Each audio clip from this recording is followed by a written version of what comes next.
come on. Serious suggestions, please. I'm not trying to write a thriller here. It's supposed to be an essay, you understand? An essay. That means facts and logic. Well, if it's facts and logic you're after, you shot yourself in the foot with your choice of research topic, didn't you? The Tatara Suna mystery.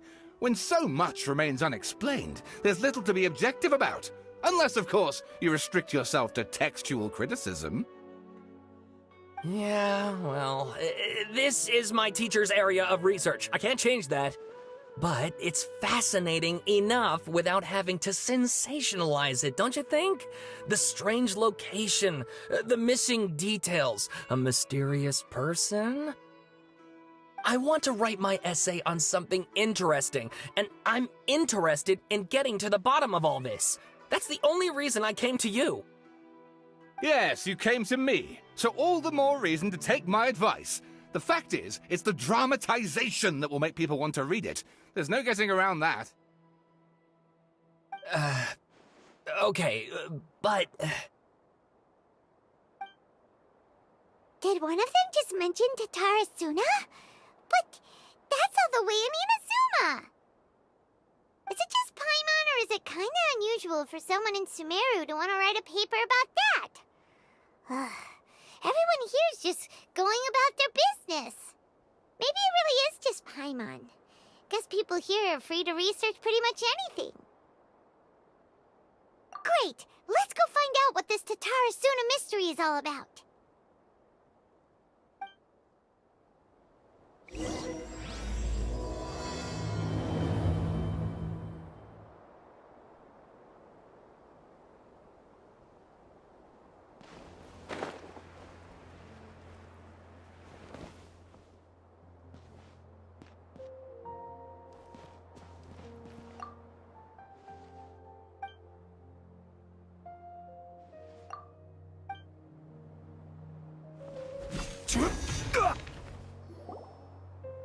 Alright, I guess I'll go with my textual criticism and your editorial direction for the first draft. I have a feeling that the missing Kabuki Mono will end up being the main focus of this paper.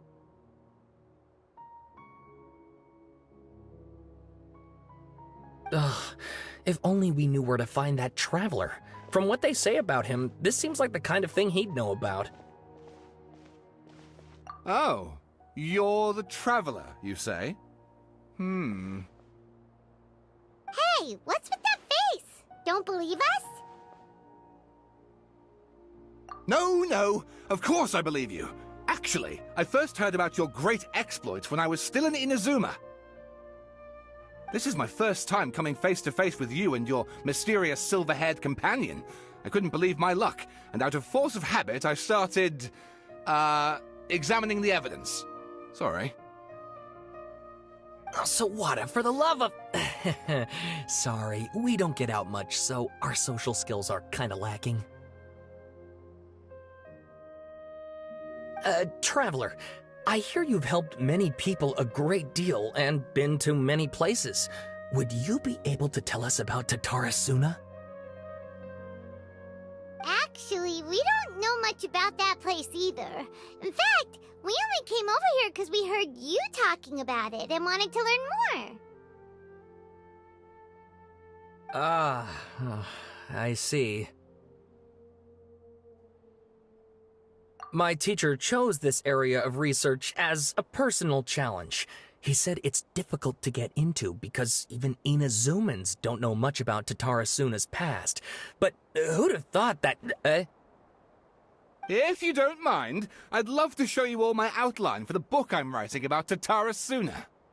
Hold on, Sawada. Don't you think that's a bit of a deep dive or a first read? Well, fair point. In that case, please ease yourselves in gently by taking a look at Akaba's latest essay draft. Let me give you some background. This all started with the discovery of some records in Tatara Suna. The writings mentioned someone by the name of Mikoshi Nagamasa, who crafted a fine blade. But in the end, he threw it into a fire to destroy it, and killed his servant Katsuragi. Why? Well, no one knows. Apart from the swordmaker, his servant, and the one who wrote this all down, the records also mention a kabuki mono. This seems to be an Inazuman word for an eccentric stranger, someone who dresses funny or acts in an unusual way. That's right.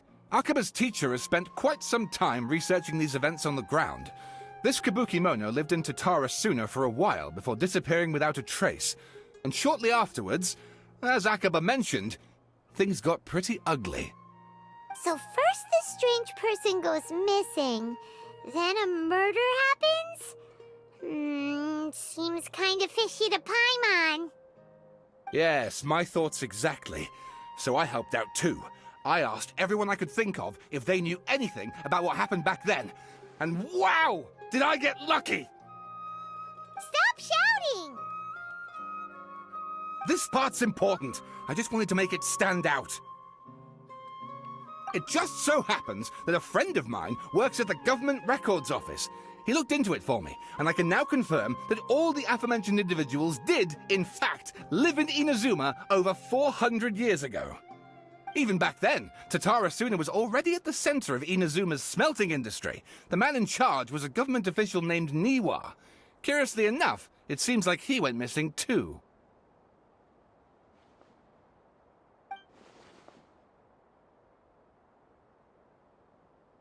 Wait, so there are 2 missing people in this story now? That's right! What's more, Niwa is a name with a lot of history to it.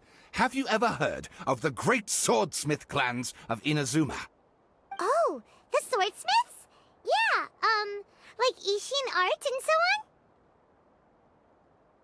on? Wow, yes. You really know your stuff. That makes things easier. So, basically, this Niwa was a distant relative of the Kaidahara clan, the last practitioners of Ishin art.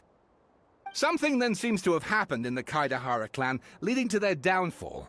I don't know the details, but taken in light of everything else going on around that time, it makes you wonder whether it's all connected somehow. The Kaidahara clan? Sawada, you left out the biggest detail of all. Oh, yes, of course. How could I forget? Brace your minds, ladies and gents, for they are about to be blown. Or maybe you won't believe your ears. I wouldn't blame you, of course, because in all my years as a writer, this is by far the most. Get to the point, for Pete's sake. According to information acquired by Akaba's teacher, the kabuki mono was not a human, but a puppet. A puppet?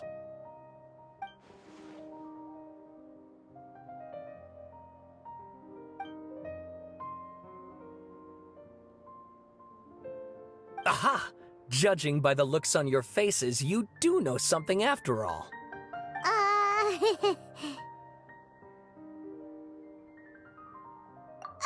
No! Paimon just meant, how creepy. The way you described it makes it sound like a ghost story. I agree, it does. But considering that non-human races in Inazuma are by no means uncommon, spooky events are to be expected. And that's exactly what my book is about. Please, take a look.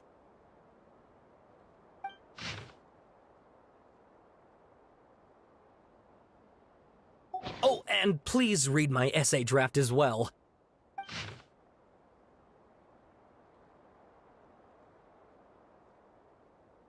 Sawada was encouraging me to follow his more creative approach, but I think essays should be grounded in facts. I don't think explaining everything away with mysterious forces will cut it. Oh, how about if I plug the holes in Sawada's narrative with political intrigue? Like, I could put a turf war between rival factions at the center of the whole series of events. Wait, you're allowed to just make stuff up? Pretty sure you've gone from essay to guessay there. Akaba, look. Your teacher has researched this extensively. I've reached out to everyone I could think of. Whatever information we have now is all that there is to know. This is as much detail as you're ever going to get. Besides, if there really was a political power struggle going on at anything like the level you seem to be suggesting, what hope would we ever have of finding out the truth? Good point. Okay, back to the drawing board, I guess. Give me some time. I need to find a new angle on this. We have some other stuff to do, so we'll have to say goodbye for now. Good luck with your essay! All right, thank you. If you find out any more info about all this, please do let me know. Thanks so much.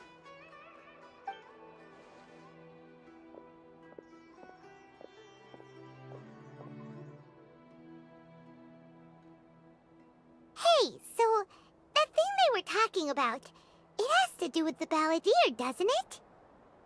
Okay, then even if we did know something about it, we probably couldn't share it with them, huh? After all, we kicked his butt and got him locked up. Information about people like that is usually super confidential, isn't it? If you ask Paimon, Akaba should just pick a different topic. There must be as many essay topics as there are trees in the forest. There's no point in...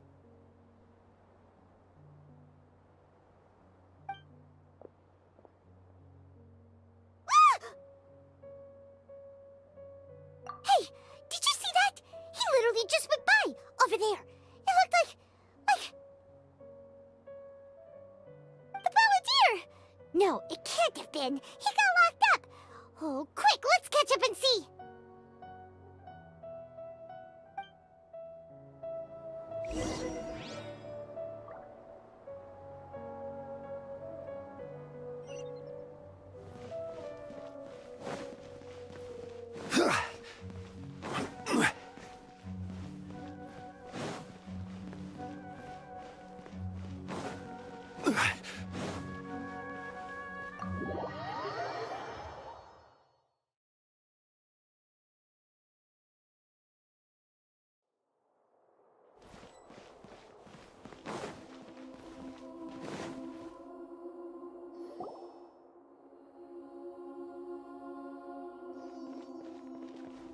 Traveler, Paimon, there you are. Nahida! Bad news. We just saw the balladeer strolling around in public. Did he escape or... Ah! It's him! Sure enough, you're here. Hey! What are you doing in the sanctuary of Surastana? Aren't you supposed to be locked up? I know you must have a lot of questions. Please, allow me to explain. It was my idea to set the balladeer free. We made a deal, and he's gonna do some investigation in Irminsul for me. A deal? Huh. You sure you trust this guy? What did you expect? Why do you think Sumeru would keep me around otherwise? Or maybe killing me is all you can think about. But if that's the case, why haven't you done it already? Don't flatter yourself. It was... Nahida said there's still some mysteries in you to figure out. Ah, so if it were up to you, you'd finish the job? Guess I had you all wrong. There I was thinking you were just getting cold feet. Well, that escalated quickly. Not a good start. Could I ask you all to please calm down? But Paimon's worried about you, Nahida. Don't let him trick you. It's not every day you see people questioning the God of Wisdom's judgment. Just when you think you've seen it all. Don't you dare try to drive a wedge between us! As long as the terms are reasonable, I don't think there's a problem in making a deal. Even with the balladeer. Well, I for one have no reason to doubt you, considering you even struck a deal with the doctor. Yes, one in which I gained valuable information. You'll come to understand more about that in the fullness of time.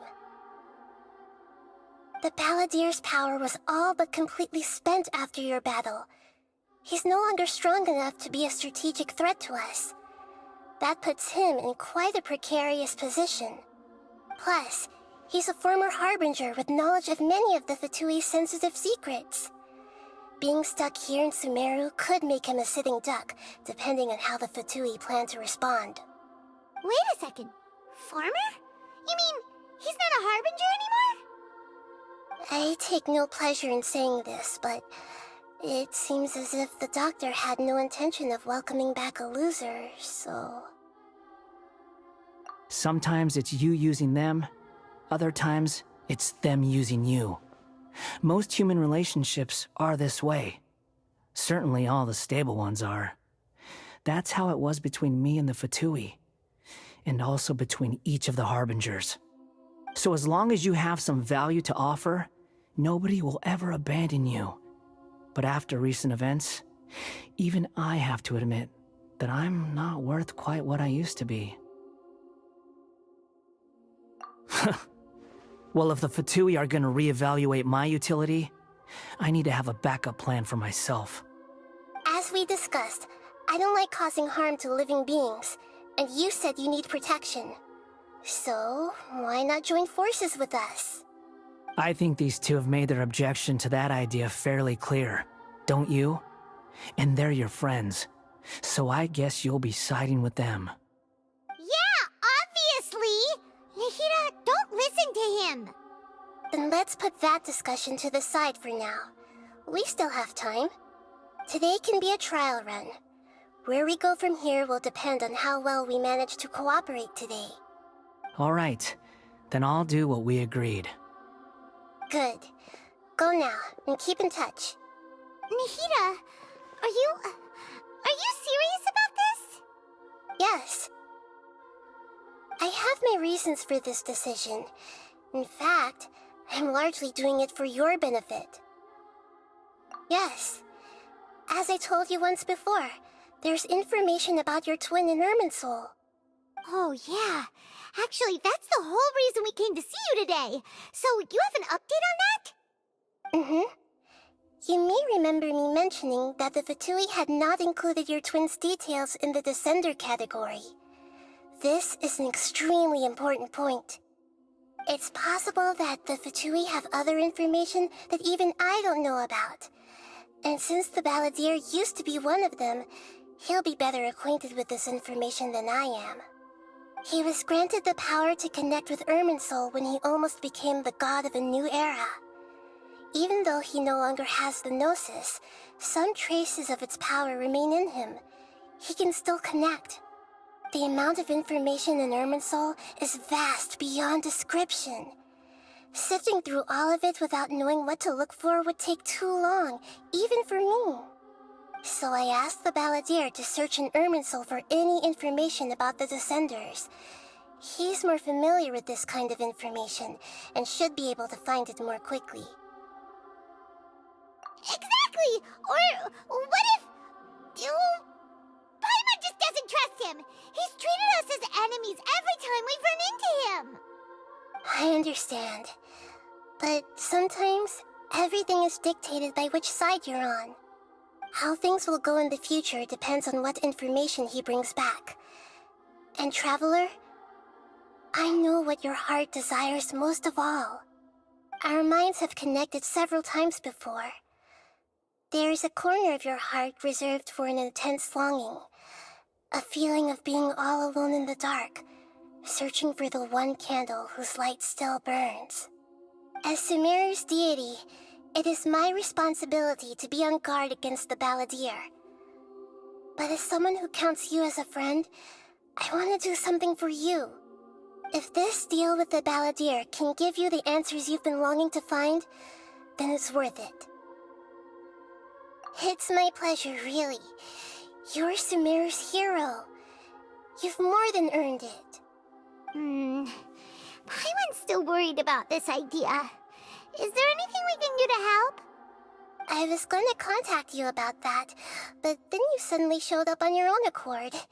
Seems like we have a telepathic connection. In fact, I was going to ask you to supervise the Balladeer on my behalf while he carries out the task I assigned. Even though he only has a fraction of his full power left, that's still a fraction of a former Harbinger. If you could accompany him, it would put my mind at ease. Of course, I'll be there to help guide you through Irminsul from the outside. Great, thank you.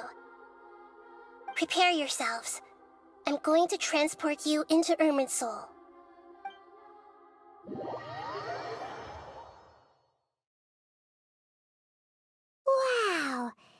looks pretty different here compared to last time. The colors are gentler. Guess that must be because Sumeru's at peace now. Look at that. Hot on my heels. You know, you didn't have to cut your catch-up short just to keep me company. Oh, but I guess you panicked when you realized that I might enter Irminsul ahead of you.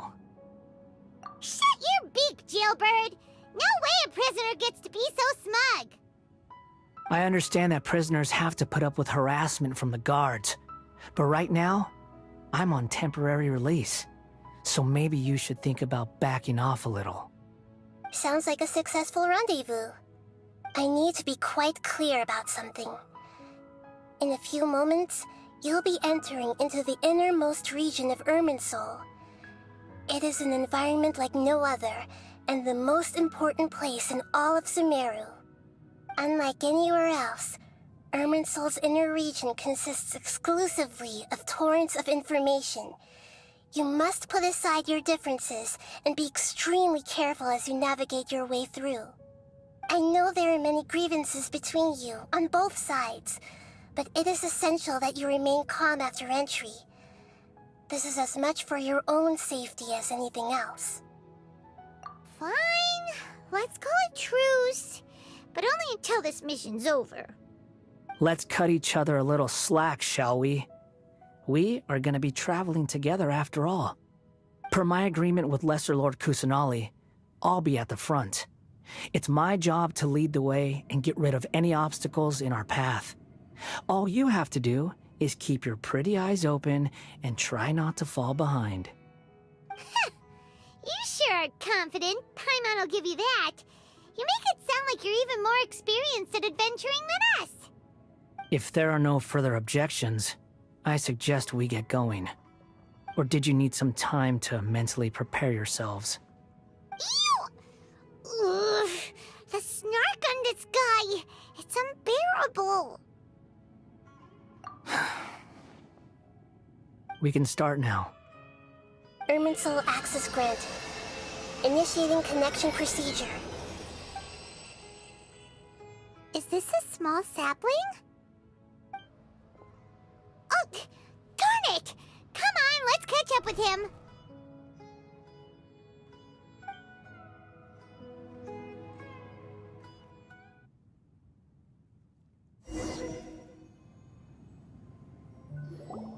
Wow. So this is the inside of Irminsul. Ooh. Paimon's never seen anything like this. And it feels like a sacred place. Irminsul is closely intertwined with the entirety of Teyvat. Every bit of information flowing here means something. Pick your jaws up off the floor. It's time to go. Why is it that Paimon just wants to do the opposite of everything he says? Lesser Lord Kusanali, we will now proceed to the heart of Irminsul. Can you still sense where the heart of Irminsul is? Yes. Permission to begin searching for information there? Permission granted. Go ahead. Let's go. Stay close. Don't go running off. Hey, so... say we did go running off in here. What would happen? What are you smirking at? I was just imagining the look on your travel companion's face if you went and got lost. Anything's possible in here. You can't rule anything out. So if you want to stay safe, your best option is to stick close to me.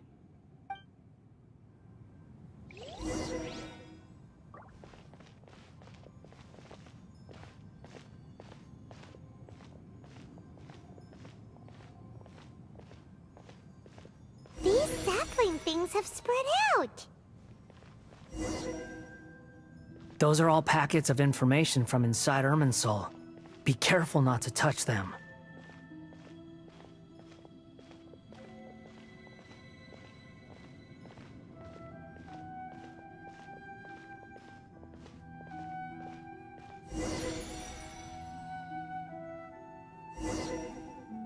It looks the same in every direction.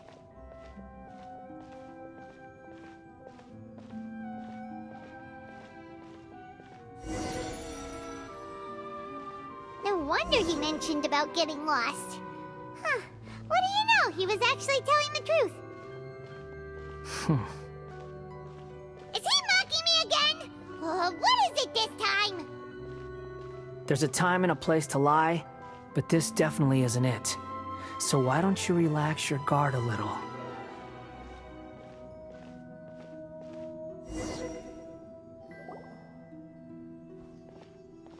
We're here. What a huge tree!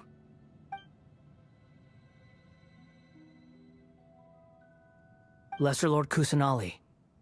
Good, you made it. Are you ready? Ready when you are. Then please begin. Preparing to access cognitive currents. Establishing waypoint. The Balladeer's actually doing what Nahida tells him. Guess he must want to stay alive.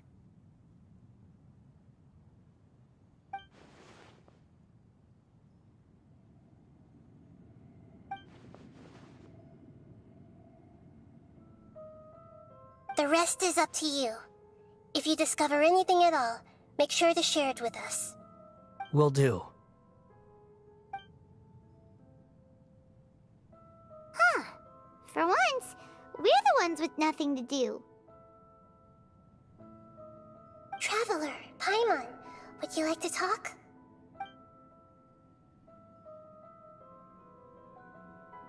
Yes, I've also invited Paimon to join. Huh? What the? We can talk to each other inside our heads?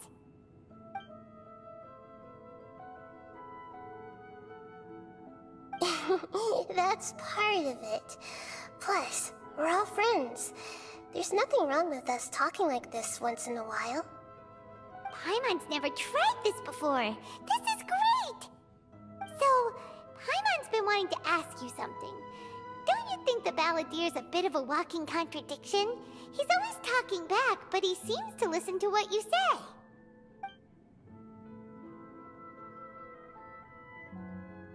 As I've told you before, there are still some mysteries for him to resolve. Things that are clear as day to me, but that he has yet to understand. Perhaps today will be the day that he finds some answers.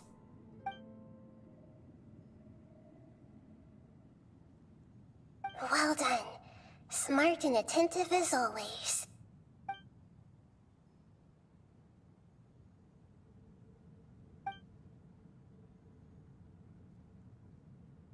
So, you made contact with that part of his mind. Well, it's true. Betrayal turned the Balladeer into the person he is today. Huh. Paimon thought nothing could get under that guy's skin. Turns out, he can get hurt and angry just like anyone else.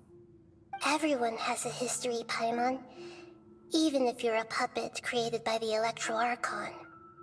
Speaking of puppets, we ran into two people at the Academia today talking about an essay. Turns out their topic was about the Tatarasuna incident. Nahida, do you know anything about that? If you mean the mysterious events, the Kabuki Mono and so on, yes. I know about all of that. Really?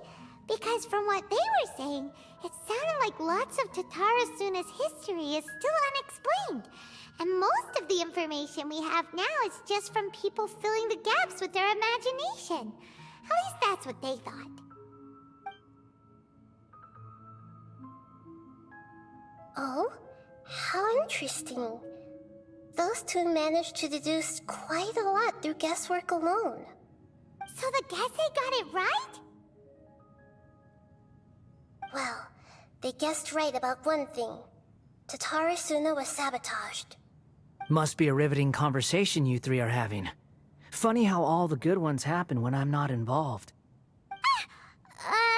What makes you think we're talking to each other? Don't insult me. You're having a private conversation without me. Obviously, I must be the topic of said conversation. Of course you do. You can't have your prisoner knowing too much. So, have you found anything yet? Still looking. Don't get your hopes up, though. You and your twin come from outside this world. It wouldn't surprise me if there was nothing on either of you in Irminsul at all. Wait, how did you know about that? Didn't Nahida tell you? It's not like we've never met before. And anyway, you're world famous. It'd be more surprising if I didn't know a few things about you.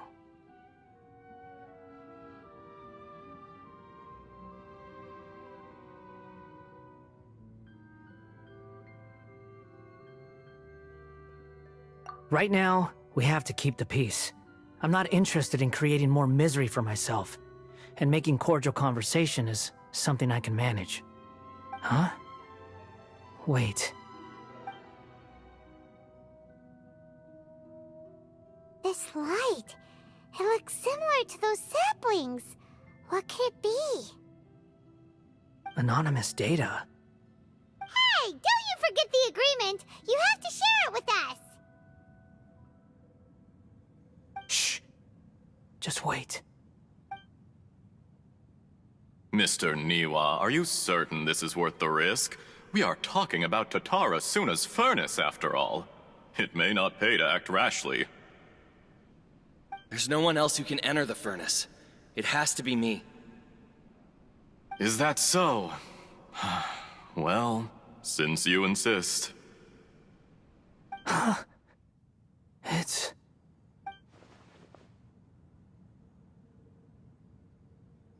Whoa!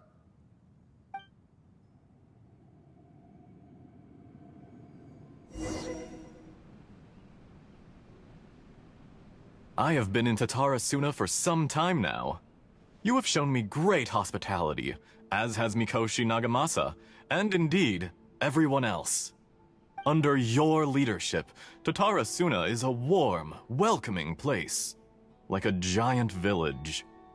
People are gainfully employed, their lives have purpose. They are motivated. As I understand, the Raiden Shogun has, in recent years, eliminated much of the evil that plagued Inazuma. As for Tatara Suna, it was originally established as a means of safely disposing crystal marrow. The forging industry with crystal marrow as a raw material has since flourished, giving rise to generations of swordsmiths. Some world-renowned, others unknown, all passing on their legacy. Skills, blood, dreams. Every smith brought into this trade looks to find their purpose between steel and blade. That is why you accepted the proposal brought to you by myself and Akame. Yes, well, were it not for you coming to Inazuma and happening to make Akame's acquaintance, the two of you never would have joined forces.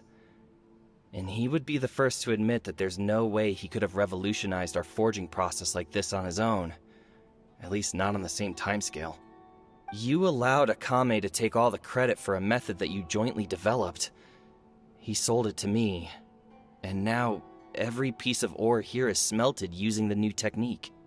Even now, you remain one of Tatara Suna's key consultants, working right here alongside us. I believe it is you, sir, who are truly responsible for the changes in our manufacturing and forging methods. You flatter me. From the outset, I saw much that was commendable in the forging industry of Inazuma, and it has been my great honor to befriend you all. So you say, Escher. But is this really the truth?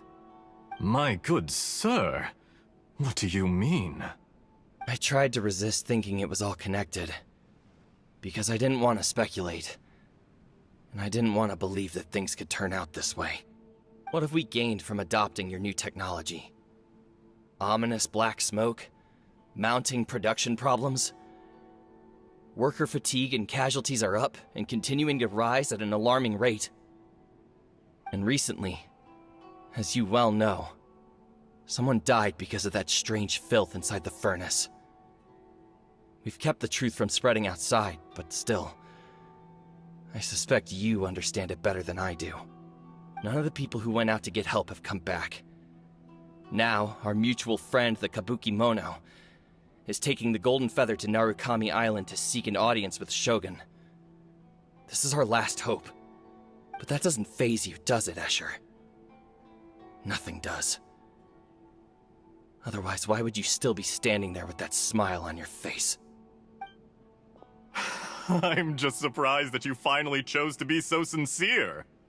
I'm sure you've been harboring these suspicions for quite some time. Mikoshi Nagamasa may have noticed that there was one common denominator among all these events. Namely you, Escher. But Mr. Mikoshi is more cautious than I. He does things by the book. After all, Nagamasa is the adopted son of Mikoshi Torichio, the yokai struck down by the Shogun's own hand. If he truly seeks to redeem his family's honor, an abundance of caution is well advised. You're well informed on the subtleties of his situation for a mechanic all the way from Fontaine. Are you sure you're not a little overqualified? Why, Mr. Niwa, are you suggesting I find a job as a diplomat? Sadly, I am so very attached to my craft. Enough, Escher. I'm here because an evil force is raging inside the furnace. And someone needs to take your new device inside the high-risk zone so we can absorb it and put an end to the problem. I'm in charge here. And I'm about to take some responsibility and head inside. Probably to my death. But what about you? What are you still doing here? Judging from the look in your eyes, you don't seem to trust me. Drop the act! We're past that now. Whoever you are, it looks like your plan to destroy Tatara Suna has worked. I just want to know what you're still doing here. What's left? Don't you have all your answers by now? Honestly, I'm just waiting for the right moment. A moment like this, where you finish talking and I stop you from entering the furnace. You...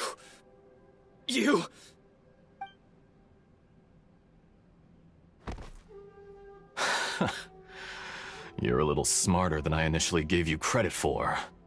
I thought I'd disguised myself exceptionally well, at least for the first few days. But to my surprise, you had your people look into my background right from the start. It's a long journey from Inazuma to Fontaine, but that didn't stop them. Eventually, they managed to confirm that Escher was an alias, and that I was not from Fontaine at all. And yet, despite all of that, you still fail to realize my true identity, and what I seek in Tatara Suna. Did you really think you would be able to see through my plan? If you kill me, there's no one who can get inside the furnace. So you're really going to destroy this place? Is that it? Oh, but you're quite wrong. There is one other person. Some may not see him as a person, but you told him yourself. You're not a puppet. You're a human. You're just missing a heart. Whoever you're working for won't get away with this. They'll be found out. But this makes no sense. What are you really trying to accomplish by all this? Why go to all this trouble? It's no trouble at all. Patience is a virtue which I have in abundance. This is all part of a carefully controlled experiment. If you must know, I'm happy to divulge my true identity. I'm a Fatui Harbinger. Call me the Doctor. The Fatui? Who? What do you want? Just to create a minor inconvenience for your nation. That's it? That's why you gave us your cursed technology? Just to let loose the evil energy from the crystal marrow? Look how even the righteous soul is filled with venom when faced with its demise. My device functions precisely as you say. It is the only chance you have of preventing a catastrophe and keeping the truth from the outside world. However, I did not make it with you in mind. It is easier for a person to be possessed by evil spirits when they are filled with hate. So give in to your fury. I want to see what happens when a malevolent heart is placed into an unsuspecting puppet. Make no mistake, even without you, that pure, innocent puppet would only end up being used by someone else instead. What other reason would a human have for befriending one who is not of our kind?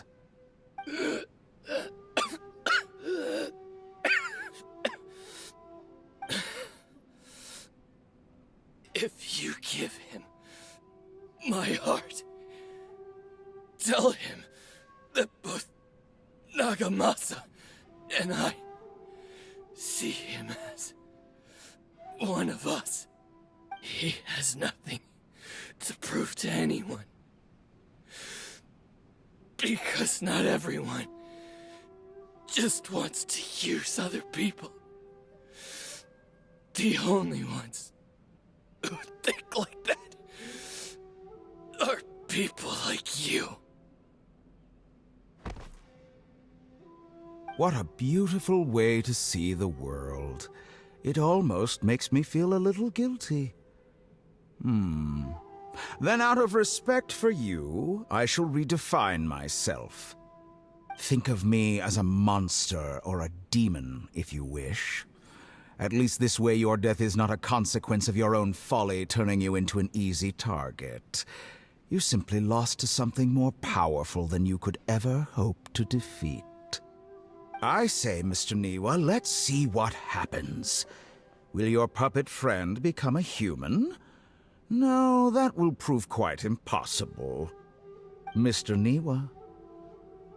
Already dead. What a pity. Jester, I have completed the task you gave me, creating a gap and infiltrating Inazuma's inner workings. What fun it was. I'd like to introduce a puppet to you. If he proves useful, let's make him our newest comrade. And if not, let's turn him to dust.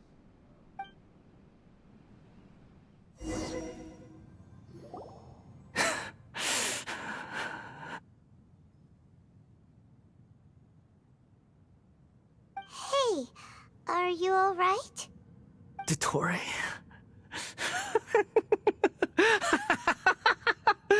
Dottore!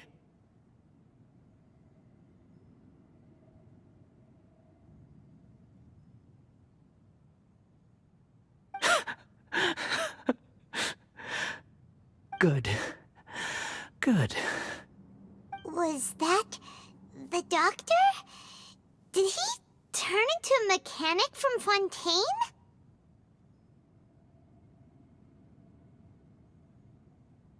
But why did we see things from his perspective? When I touched the doctor to confirm whether he'd eliminated all his segments, I read this memory in his mind. You have to admit, it must be the truth. Maybe so, but it means nothing. Does it? But this memory shows that Niwa didn't betray you. He never meant for you to be the one to take the device into the furnace. You know very well what that means. Even more so than I.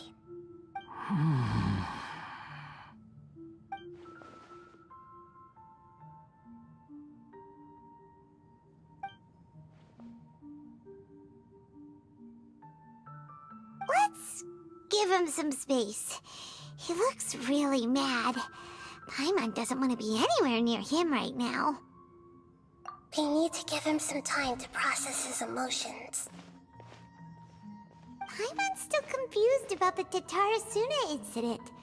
So, the doctor was behind it, but why has that gotten him so worked up? Nobody has ever deceived you like that, Paimon. It's natural that you find it difficult to understand. Perhaps he needed to learn this someday. So now you have the complete picture. Katsuragi took the kabuki mono to live with the people of Tatarasuna. Later, the doctor showed up, disguised as the mechanic from Fontaine. And that's when the trouble began. It was all a horrific experiment planned by the doctor. Everything he did was just to plant seeds of disaster in Inazuma that would bear fruit in the future. Of all the unwitting participants in the doctor's experiment, the balladeer became the main test subject. After the events you just saw in that memory, the doctor put Niwa's heart into the device and handed it to the balladeer. Then, he instructed him to enter the furnace and absorb all the filth caused by the smelting process. The load was far beyond what he expected, but the balladeer survived. He left the furnace in sheer exhaustion and said to the mechanic, "This device seems to have protected me. What's in it?" The mechanic answered, "Niwa fled this place for fear of punishment, but he left you a gift. He said it's the one thing that you've been looking for." He took it straight from the chest of one of his innocent servants. The mechanic removed the withered heart from the device as he spoke. The balladeer was stunned that such unthinkable cruelty had brought him the thing he'd been longing for his entire life. A heart acquired through cold-blooded murder is a cursed thing, but it had protected him from the filth. He thought Niwa had completely betrayed him, and yet this very betrayal had ensured his survival. Overwhelmed with anger and sorrow, the balladeer threw the heart to the ground and left Tatarasuna without looking back. Holy moly. So the doctor killed an innocent man and pinned everything on the victim? That's terrible.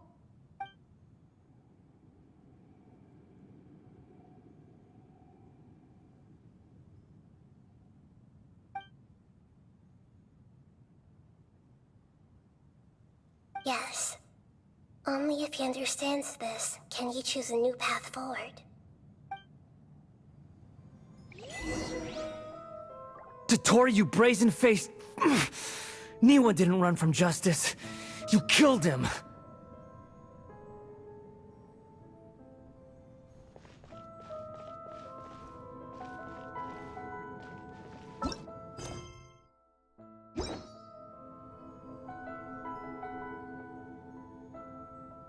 Shall we see how he's doing?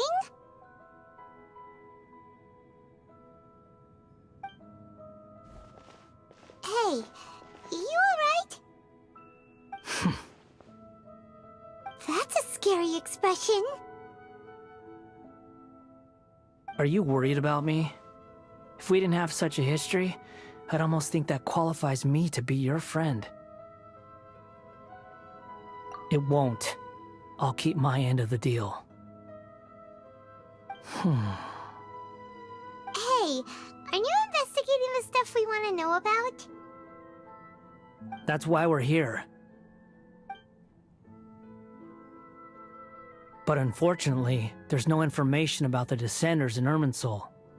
Even if you can't find anything, that seems to confirm it. Irminsul does not keep records on the Descenders. Anyone who comes from beyond this world is not counted as part of Tevat. Oh, does that mean we have to leave empty-handed?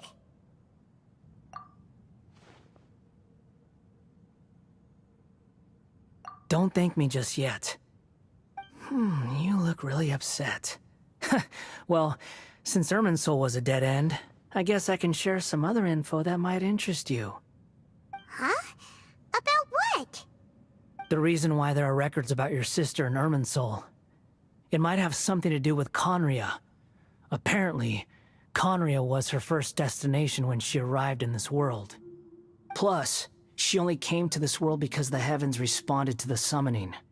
The heavens responded? The Jester told me this himself. You can take his word on this. He was a royal mage in Conria, and lived with your sister for a time. I don't know the details. It's up to you whether you want to believe me. All I can say is, I wouldn't lie to you about this. Did you get all that, Lesser Lord Kusanali? Yes.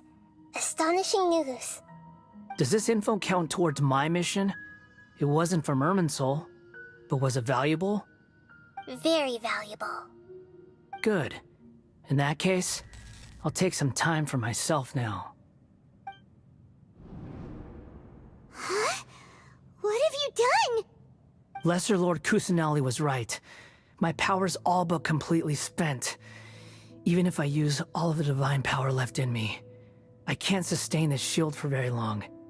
I shared a secret with you, and now you owe me. So in return, I'd like you to answer a question for me. Give me your hand.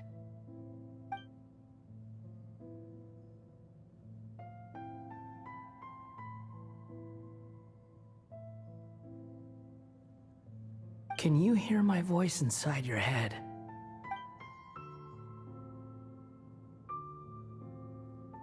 No, I can't do anything like that anymore. At most, all I can do is exchange a few words with you. So tell me, in this world, is it possible to change the past?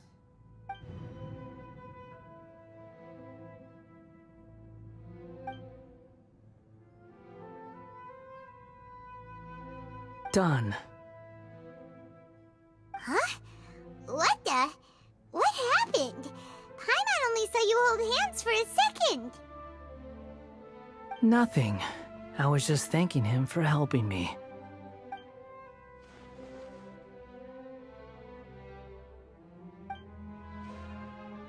So long. I suggest you get yourselves out of here quickly. Where are you going? Hey, wait up! Didn't you say not to go running off? Fast reaction time. But I don't think we'll be seeing each other again. From this day forth, the names Balladeer and Kabukimono will cease to exist. Those who died in Tatarasuna because of me deserve another chance at life. Hey, Balladeer! Don't do anything stupid! You know, I never did like insects. Hordes of the puny things swarming together can be a real nuisance. And I enjoy nothing more than to stamp them out like the pests they are. But if a colony of harmless ants isn't threatening anyone, I guess they deserve to be left alone. Luckily, everything can be set right. It's time to solve this once and for all. Balladeer! Balladeer! Uh-oh, he disappeared. Come on, we gotta find him somehow.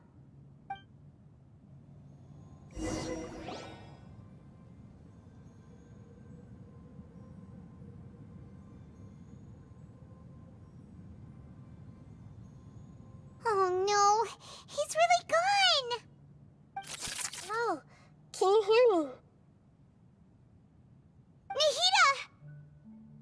Traveler, Paimon, Balladeer, what happened just now? I was suddenly cut off by some kind of power. It was the Balladeer's fault. He shut you out.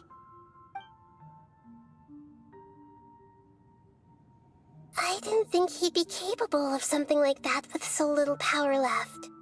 Did he keep some of his power hidden when he was defeated?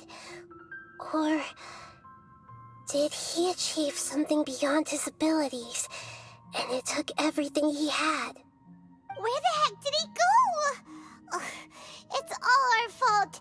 We were supposed to keep an eye on him. Sorry, Nahida. Don't be. It's not your fault. Please, let me handle this from here, even though I'm not sure I can solve it. We're running out of time. Follow my lead and get out of Irminsul as soon as possible.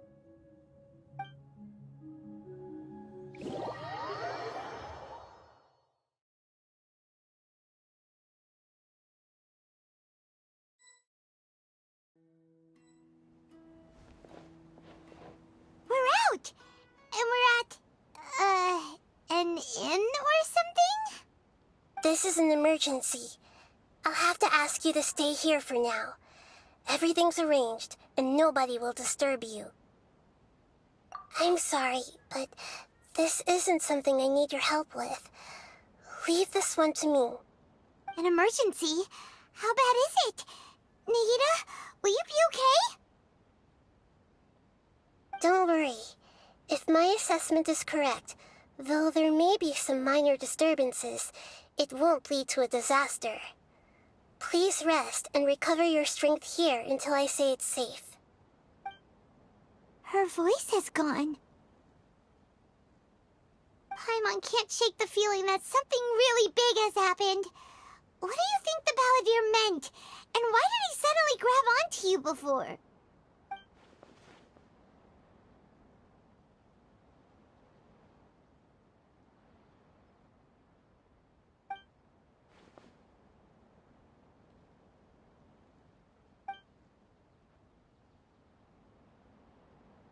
He wants to change the past? But surely that's impossible! Right! You can't just rewrite history! All that stuff happened already in real life! It's like, imagine Paimon drank all the water in this inn. Even if no one was there to see it, Paimon would sure as heck remember drinking it! So, why does Paimon still have a bad feeling about this? Paimon can't help but feel scared about what he might do. Oh, Paimon's so confused. Huh? Ah! Sorry, Paimon accidentally... It's the Balladeer's fault for causing Paimon all this mental stress. But erasing yourself from history? It's unthinkable. Is that really possible in Irminsul? Uh-oh. Paimon's head is overheating from trying to understand what he's up to. And it's still not working. Ugh! Paimon's had it with that little brat. He's been nothing but trouble ever since we met him. There's no way he'll actually succeed, right? Otherwise, won't everyone who's connected to him be affected too?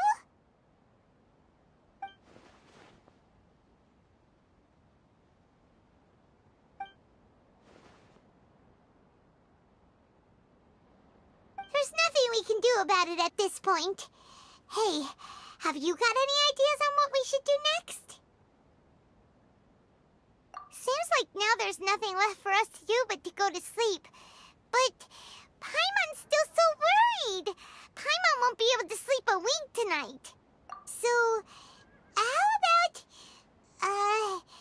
we list all our favorite foods to take our mind off things? Heck, if that doesn't work, Paimon's probably gonna collapse of anxiety here. Alright, Paimon will start. First dish. Munstack grilled fish. Oh, and chicken mushroom skewers. Tea break pancakes, cream stew, sauteed matsutake, and Dragon chili chicken, almond tofu, satisfying salad. Oh, also Adeptus Temptation, golden shrimp balls, triple layered consomme, lotus seed and bird egg soup, and...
balladeer?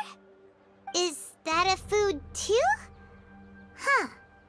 Weird name, though.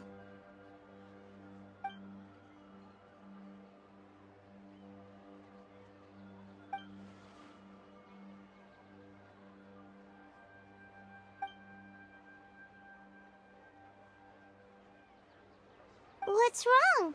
Your eyes are like saucers. Was it something Paimon said? So, the balladeer. Is that someone's name? 'Cause it sounds like a nickname or something.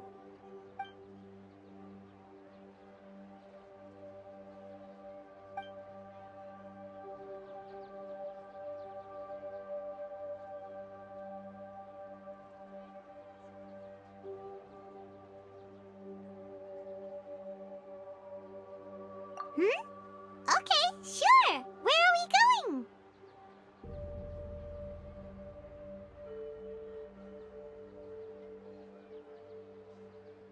Huh? Fine by Paimon, but is everything okay? You're acting like this is an emergency.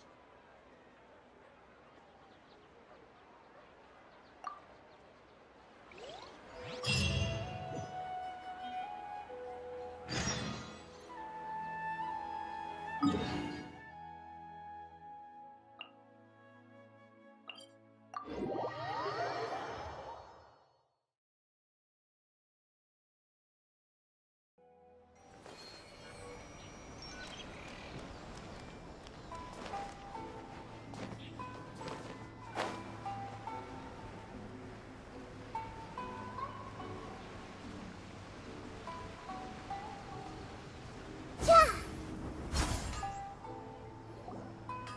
We've made it to Amanoma Smithy! Ah, it's been a while. Of course. Go ahead. No. Now there's a question I wasn't expecting. Very well. I'll tell you what I know once more.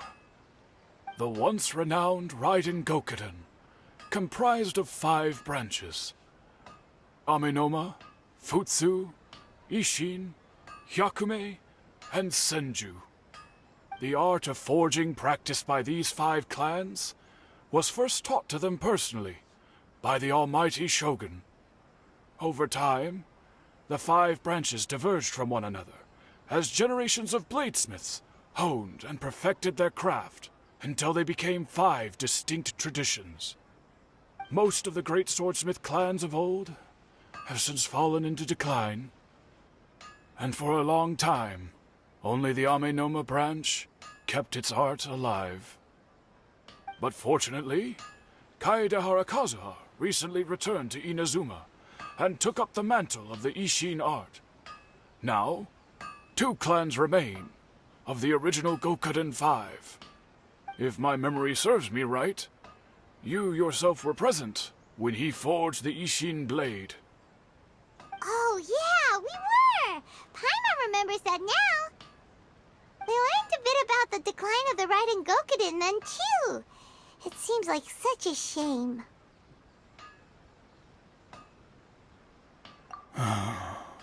That, my friends, is a tragic tale indeed. In fact, this was not made known to me for most of my life.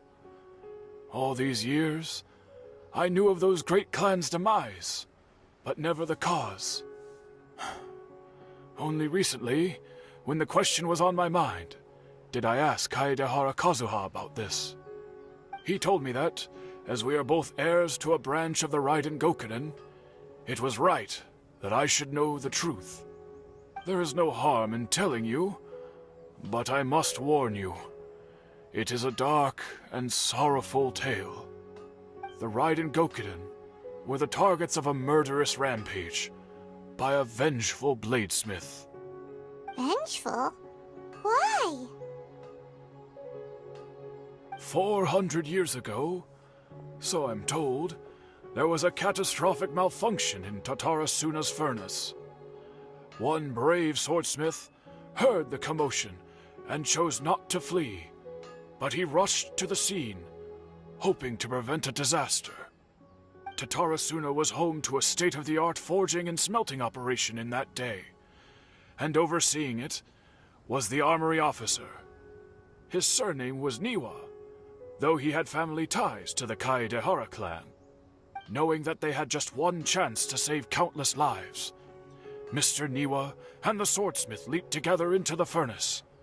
The furnace quickly stabilized, but neither of them made it out. The smith's death, though heroic, dealt a devastating blow to his family's fortunes. His orphan son was left to fend for himself, and grew up deeply resentful at the world. In his heart, the whole of Inazuma was culpable in his tragedy. He hated the almighty shogun for her apparent indifference towards his father's death, and he hated everyone who had done nothing to try and save him.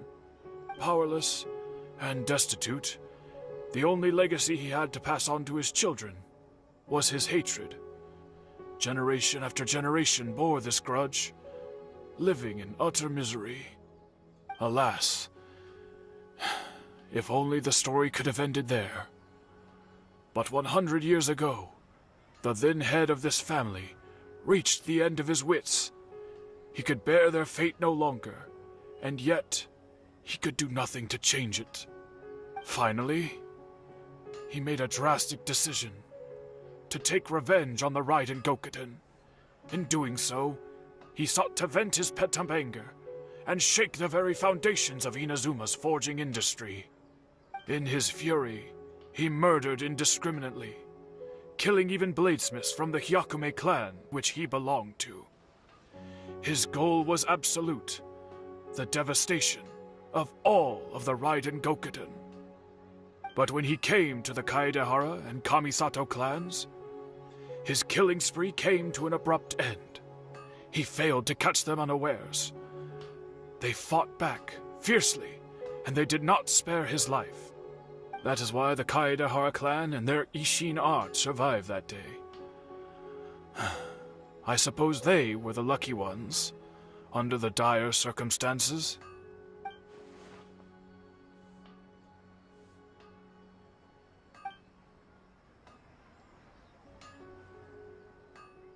Was there anything else you wanted to ask? Kazuha? Why, yes. Just yesterday, in fact. We spoke for a while over some tea. He seemed well.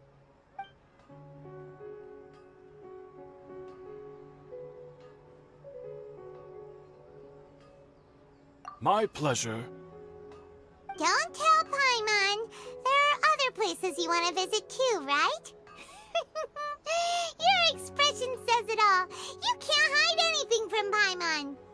On to the next stop. Lead the way, traveler. Paimon will be right behind you.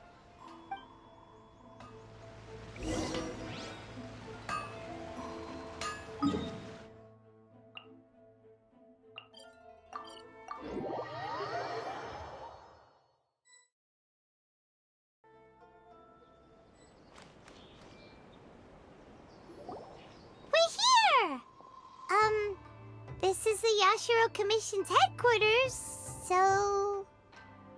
Traveler, it's been a while.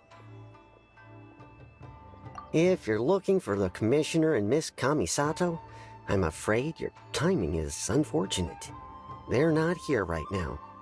Are they out on business? The Commissioner is out on business, and Miss Kamisato is standing in for some meetings in the Commissioner's place. If it's urgent, you're welcome to wait inside until they get back. What do you think? Shall we go in?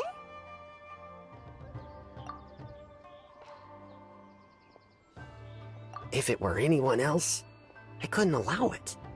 But seeing as you're so close with the Commissioner and Miss Kamisato, I think it should be okay. We'll be heading in then. Thanks!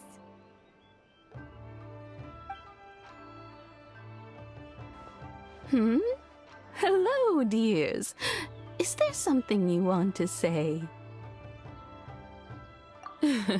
Of course, traveler. Yes, I know who you are. Miss Kamisato has told me about you. What would you like to know? Oh, they're both very well indeed. Lately, Miss Kamisato has been rather busy attending all kinds of meetings and occasionally paying visits to some local organizations on the commissioner's behalf. As for the commissioner himself, well, you know, busy as ever. That much hasn't changed. Although he does seem to be in a rather good mood these days. So pretty much business as usual on the Yashiro Commission, huh? Very much so.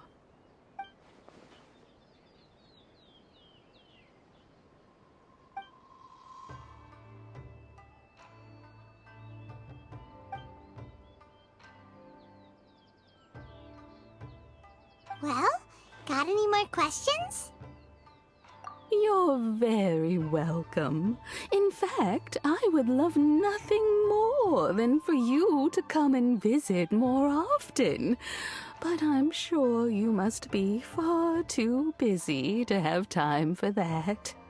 Miss Kamisato talks about you all the time. She seems so thrilled to have you as a friend, and she's always saying how talented you are and how much she admires you.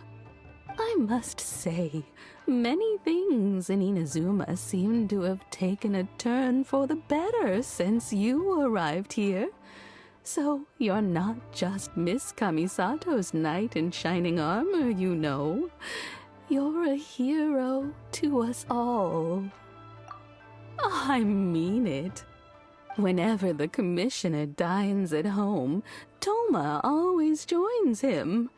I always find myself at my most relaxed when I'm serving the two of them and listening to them chat away. The commissioner has such a busy schedule that he doesn't always have the chance to take his meals at home. But given the opportunity, he always prefers to dine here. They say it's because Toma's a much better chef than most. Oh, the commissioner is so fond of home comforts. They get to talking about you sometimes, too, you know. Always with a very fond tone. The way one would talk about dear old friends around whom one can truly be themselves. Miss Kamisato occasionally joins them as well. Whenever the whole family gets together and they start talking about people they've met and experiences they've had, you always get a mention. It's been many years now since the late Mr. and Mrs. Kamisato passed away. Much has happened in the Kamisato clan in that time. As someone who is old and gray enough to have watched their son and daughter grow up, it makes me so happy to see them meet a dependable friend whose company they enjoy so much. So, in the future, if you ever do have the time, please know you are always very welcome at the Yashiro Commission headquarters. There will always be at least one old lady who would be delighted to have the pleasure of your company.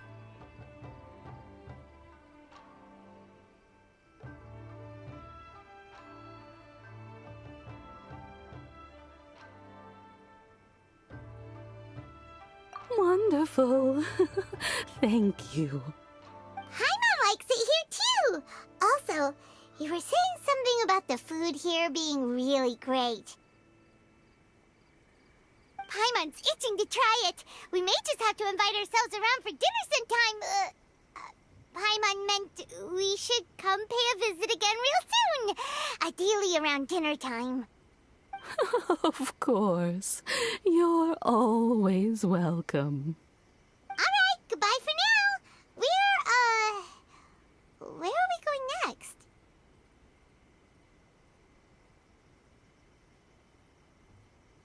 Great! Goodbye, ma'am! Don't worry, we'll see ourselves out.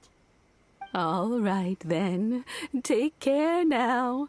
Hope to see you soon.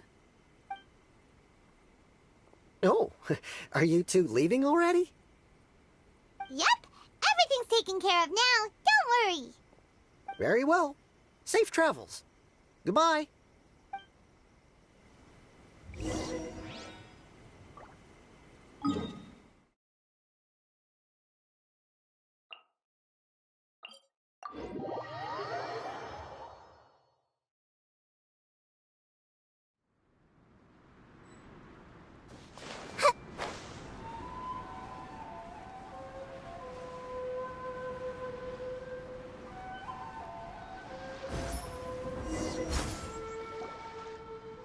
Well, here we are.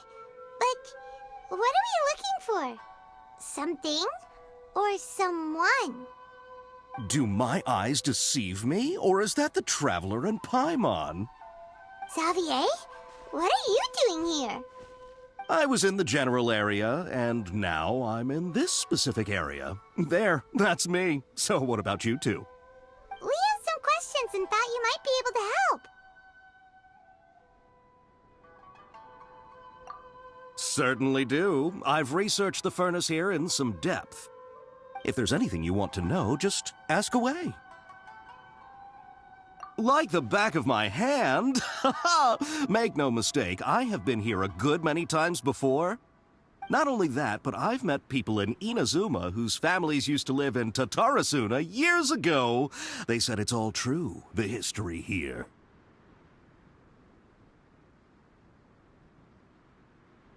Oh, well, it's a long story, don't you know? The tale of Tatarasuna starts a long time ago.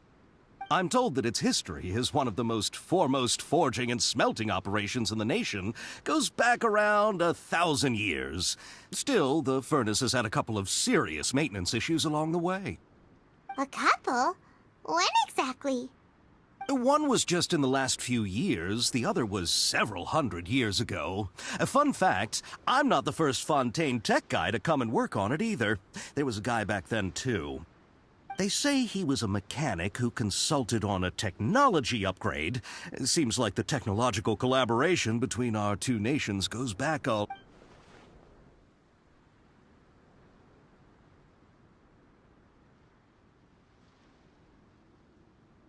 Hey, weren't you gonna ask Xavier something about Tatarasuna? Come on, ask already. Oh, I didn't realize you two were here for a history lesson. Me neither. Paimon doesn't know what's gotten into this one today.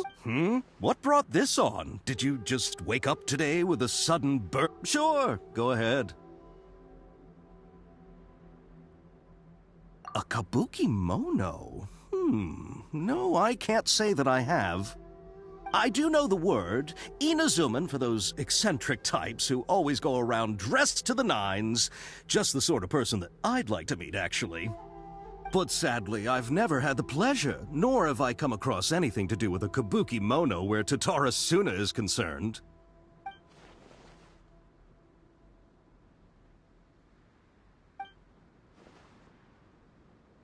Of course! Don't mention it. Oh, we're leaving?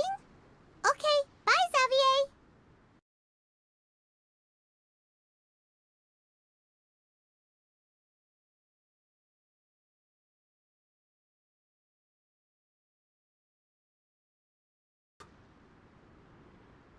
Farewell.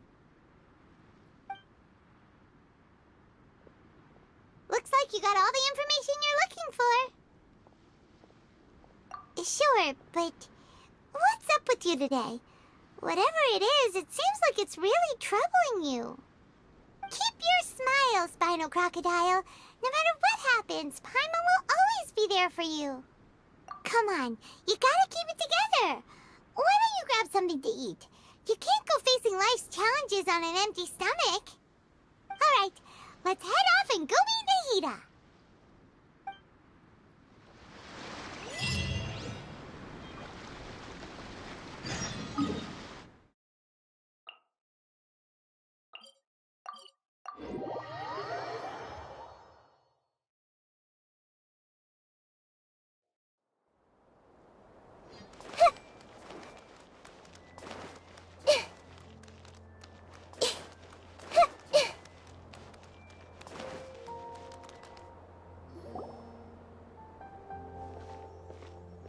Hey, it's them!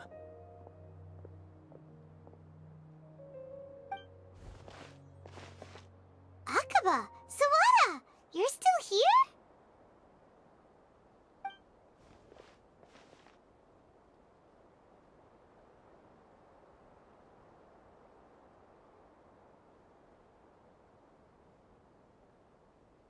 Indeed we are. If you have a moment, we'd love for you to join us once more. We have time. What do you want to talk to us about?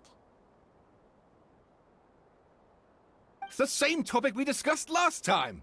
Obviously. Still looking for more info about Tatara Suna, huh? Should we join them?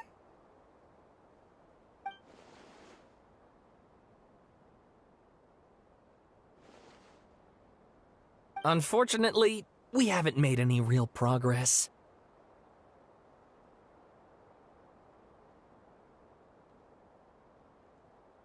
Huh? Oh, of course.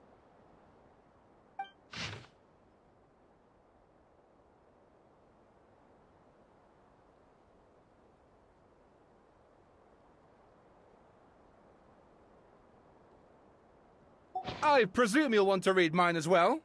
Here.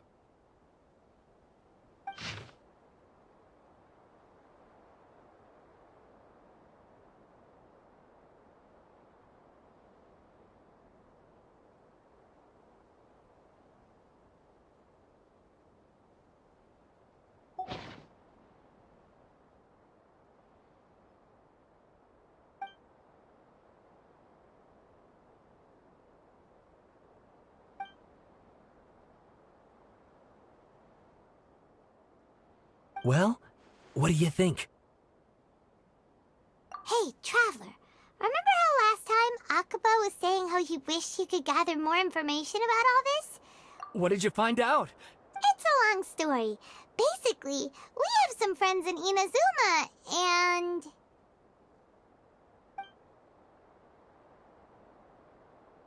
Wow, so many new details. Thank you so much for sharing that with us. Well, well. So it all comes down to one man's desire for revenge. Huh. You heard this from a member of the Amanoma clan, you say? Then I guess it must be true. Ugh. So there's no ghost story here after all. This new information actually lends further credence to my hypothesis. Evidently, swordsmiths were seen as having an incredibly prestigious role in society those days, to the extent that harming them was conceived of, at least by the perpetrator, as a way of exacting revenge against those in power. Yes, okay, point taken, you were right. But that doesn't mean I can't carry on with my novel. And they're back at it. These guys are really into this.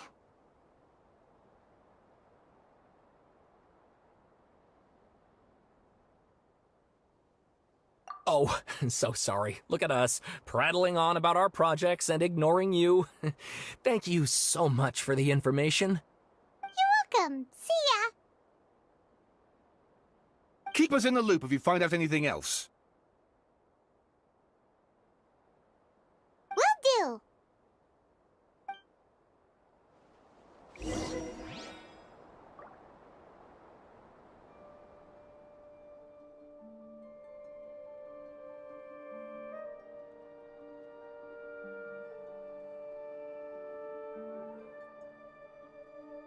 If you're not sure what to do next, how about I take you on a walk?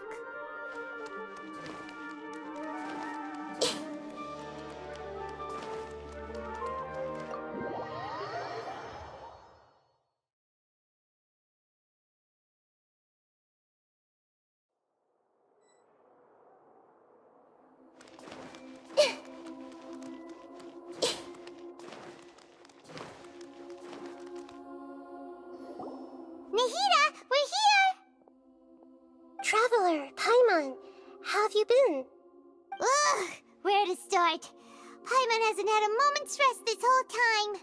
That night, we ended up chatting and chatting until suddenly the sun was up. And then he decided he wanted to go to Inazuma. The Balladeer? This sounds like some kind of code name.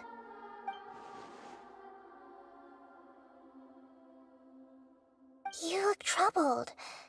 Is there something you need to tell me?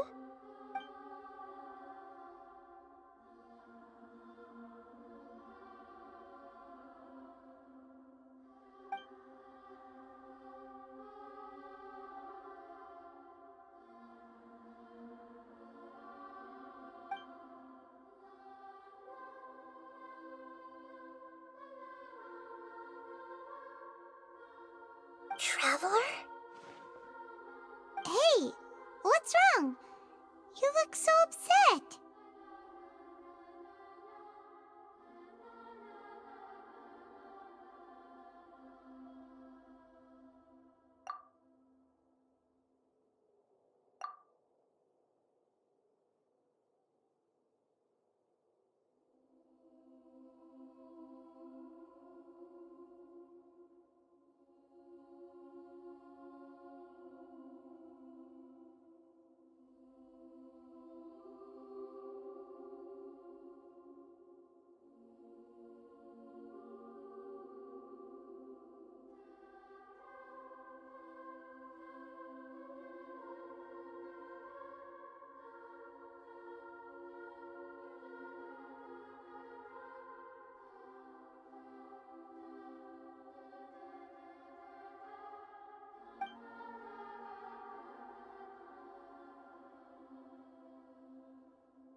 That's quite a story. So, this puppet known as the Balladeer erased himself from Irminsul, hoping that he could change the past. But how was he even able to do that? As the Traveler said, he very nearly became Sumeru's deity. Admittedly, I remember it a little differently. I don't recall finding anyone inside the machine after we defeated it. Nevertheless, it does make sense. If someone were to successfully erase themselves from Irminsul, the world would change to reflect the new reality. So, you believe this person really existed, and we just don't remember him because... well, because he literally changed the world? Yes. Theoretically speaking, it is possible to do this. But I'm struggling to imagine the kind of person who would dare go through with it. The Traveler comes from a world beyond to that. That's why there's no information about him in Irminsul, and it also explains why any changes to Irminsul wouldn't affect him. So if there's anyone in the world capable of retaining memories from a past that has been rewritten, it's you. It's quite incredible when you think about it.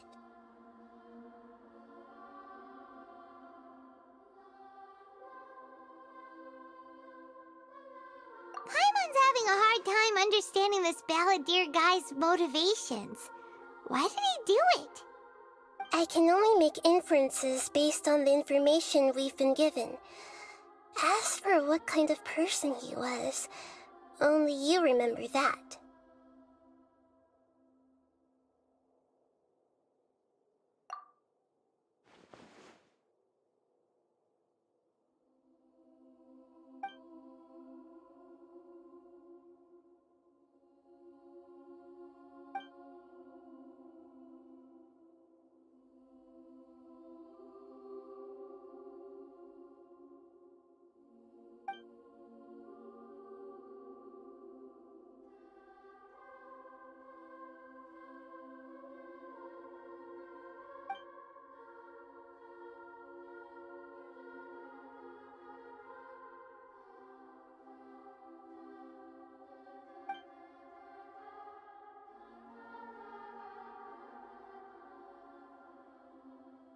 Something else worrying you?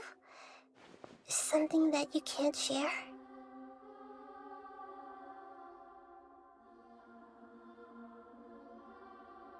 It couldn't change the fate of the ones who had died, right? Once the balladeer realized he hadn't been betrayed after all, it must have completely changed his view of the people of Tatarasuna. Now he saw them as friends again. He couldn't keep hating humans after that. And if he thought there was a chance he could save his old friends, it would be hard not to try. The story makes sense, every part of it. The balladeer tried to achieve godhood with the doctor's help. He was unsuccessful, but retained the power to connect with Irminsul. That power then enabled him to change what was recorded in Irminsul and erase himself, even though he didn't have much strength left. Yeah, it does make sense, but it still ended in tragedy for his friends. It just feels so hopeless. He gave everything to do this, but it seems like he got nothing in return.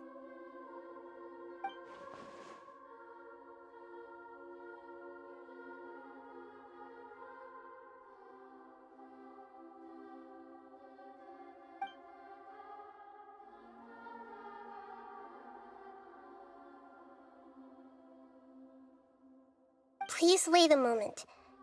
I want to check something. Found it. This should be the one. It turns out that I have a strange way of confirming everything he has told us. What is it? A record from a personal collection. It was tucked away in a corner. You should take a look.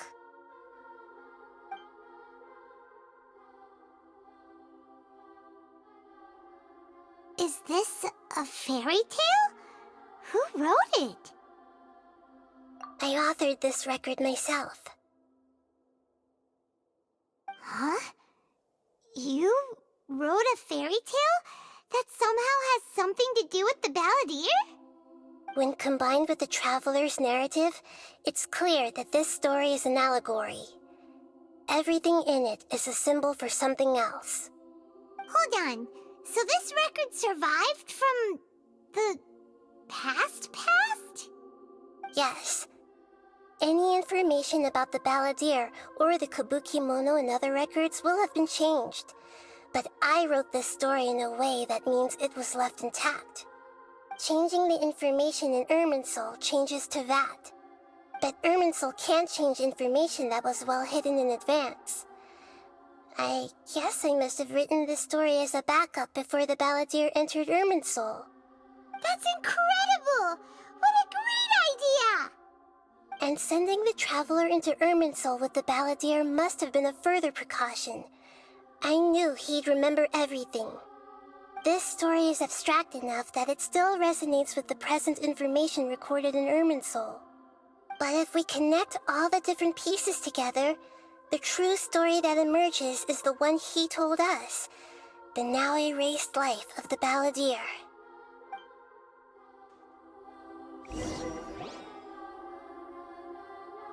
There was once a lone monster draped in fox fur. The monster found a family of foxes, joined them, and they became friends. The monster lived with the family day and night, and everyone treated it as one of their own. Once in a while, the monster would take off its fox fur at night and lament to itself as it gazed at its reflection in the water. I am a monstrosity, yet they are too foolish to see it. I pity them. But the monster soon found solace when another came to live among the foxes who was not their kin. A kitten, carved from the wood of a white tree who had been abandoned by the humans. The kitten too wished to become a fox, but its tail was too slender and it could not grow a coat of richly colored fur. Yet when the other foxes saw this, they spoke words of comfort to the kitten. Even without a tail and fur like ours, You are still one of us. Furious at this happy resolution, the monster lit a fire on the mountain. The terrified animals panicked as the fire spread. The only way to extinguish the flames was to make a sacrifice. A gray fox stood up and addressed the monster. It said, "You are the cleverest among us. Surely you can help us find a way to solve this." The monster smiled, led the fox toward the fire, and murdered it. The gray fox's heart was turned into a beautiful drop of water, clear, spotless, and pure. The monster gave the heart of water to the kitten, telling him, "The foxes have decided. You are the one who must be sacrificed. Take this, quench the flames, and die for your fox kin." The fire was extinguished, but the kitten lived. It left that side of the mountain and found a little bird who had a broken wing. The two promised they would spend their whole lives together, but the little bird did not have long left to live. It passed away soon after. After burying the bird, the kitten left the mountain for good. Never again would it cherish a single creature, nor a single blade of grass that stood on that mountain. The kitten spent the nights wandering aimlessly, gnashing its teeth at the moon. How it wished to swallow the moon and devour the moonlight. If the world could only return to darkness, then it would finally be peaceful and content. I will become the new moon, the answer to everything.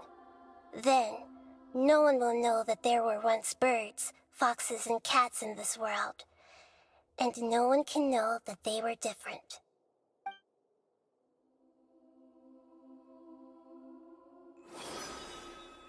We solved it!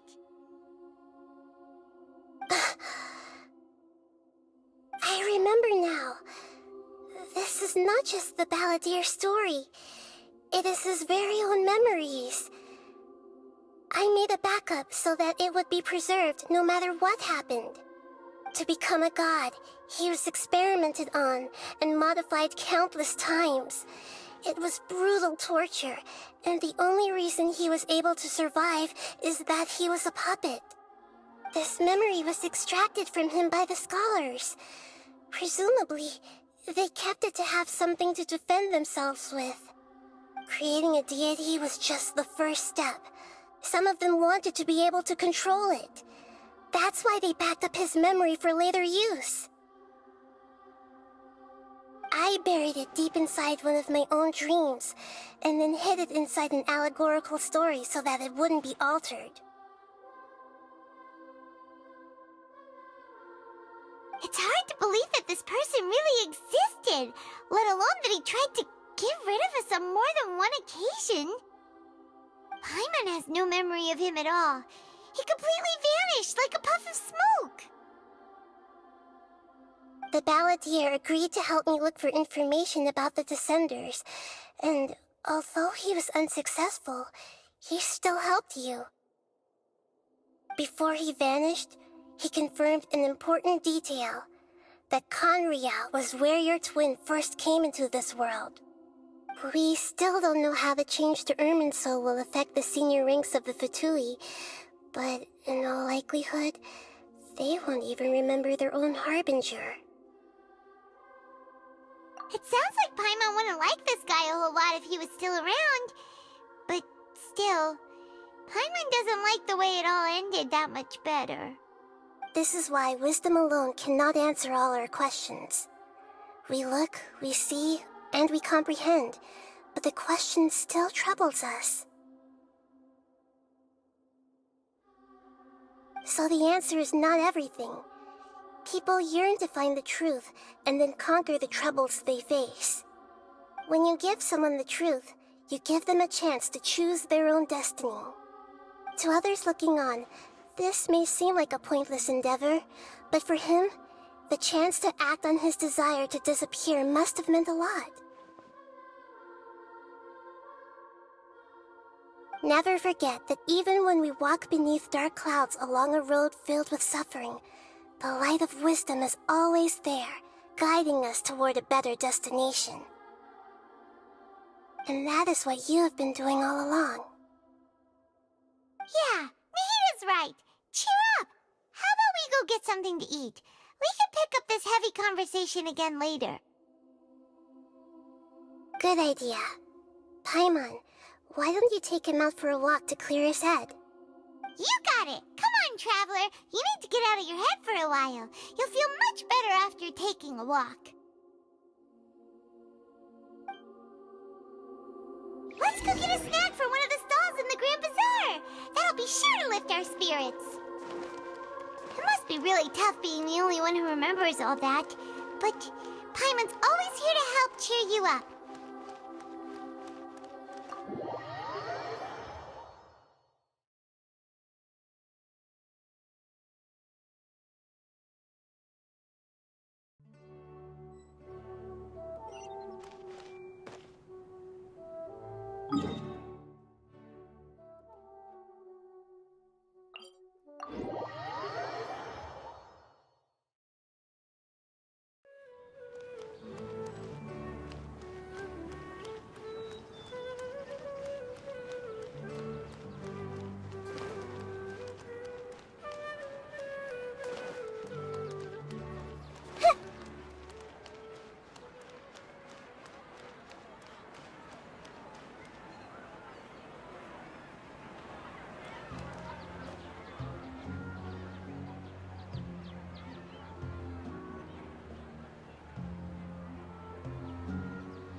What they say is true. You have to see the world for yourself to appreciate how beautiful it is.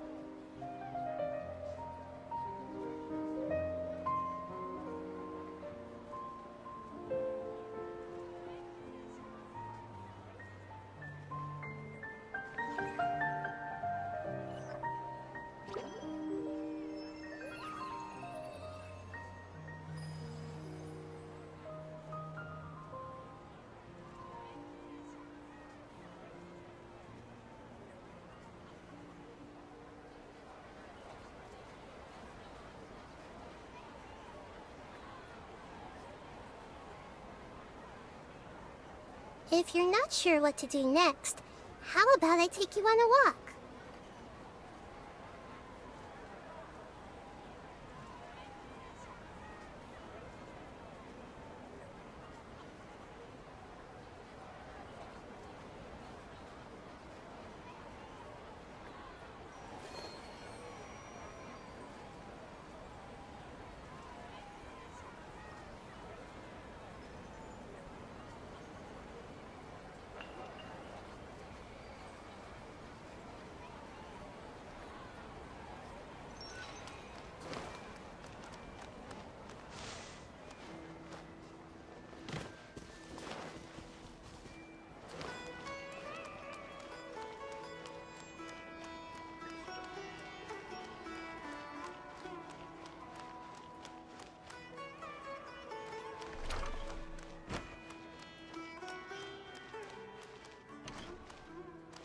Welcome! Get your spices here. We've got all kinds. What's so great about Snezhnayim toys anyway? I've got great food and great drinks that everyone can enjoy. In my opinion, Jutes is the best stall in the whole bazaar. Life is so dull here. Welcome! Get your spices here. We've got all kinds. I've got great food and great drinks. What they say is true. You have to see the world for yourself to appreciate how beautiful it is. Jutes is the best stall in the whole bazaar.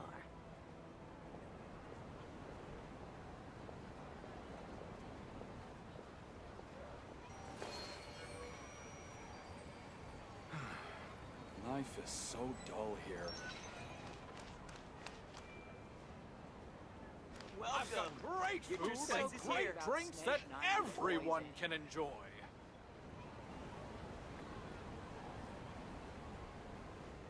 We're here! What should we eat first?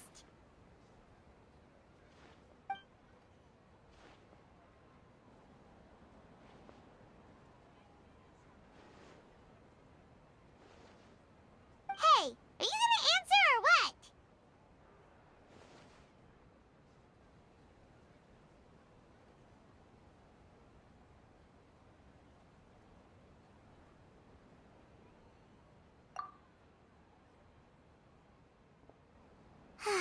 Alright, whatever you want. Well, Paimon will be right here when you figured stuff out. Then we can get something to eat.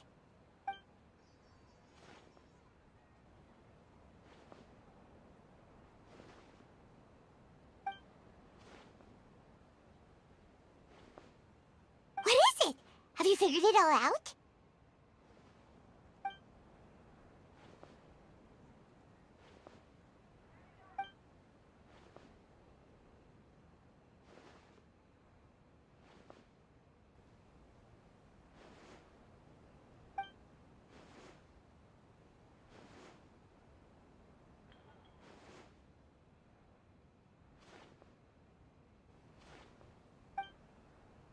Why'd you jump up all of a sudden?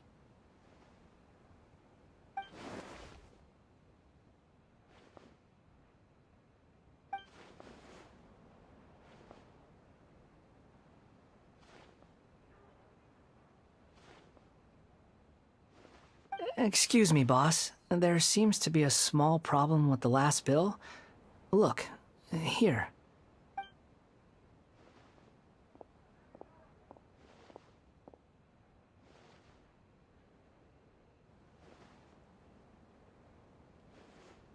Hey! Hey, wait! Hmm? You mean me? No, not you. That kid. Didn't you see? Little rascal grabbed my last 2 fresh Sunsettias and ran off. Look, if you're gonna help out here, you can't keep spacing out, okay? What is it? Work's too boring for you? Or has the big city got too many distractions? I wasn't paying close enough attention. Sorry, boss. I think you're right. Maybe it's the city. It's so exciting. It can be hard to focus. Who's that guy? You know him or something? Who? You're a strange one, kiddo. You say you don't want any money for helping out here, and then when I actually give you some work to do, you keep letting yourself get distracted.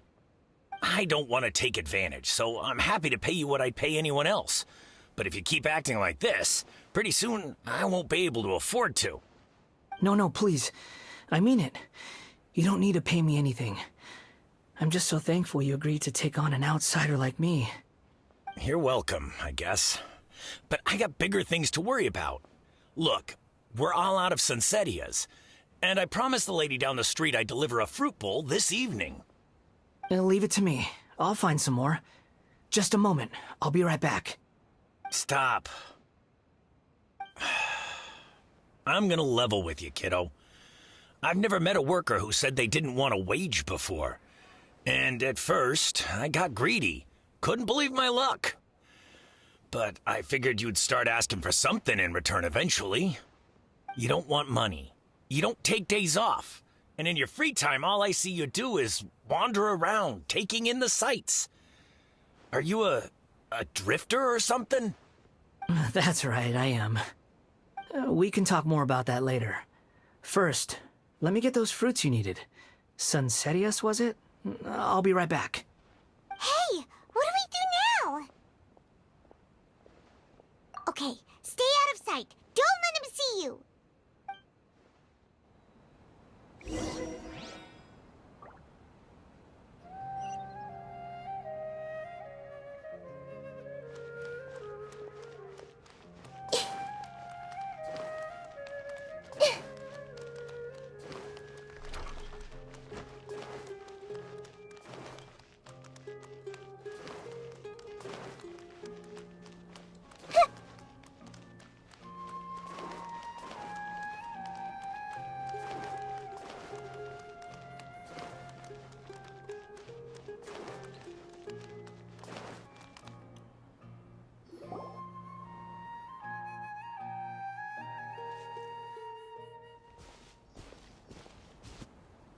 Yeah, this'll do. Even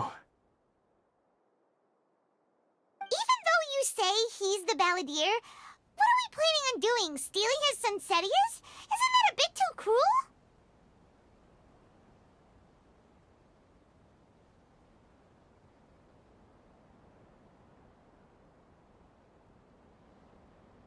Oh, all right.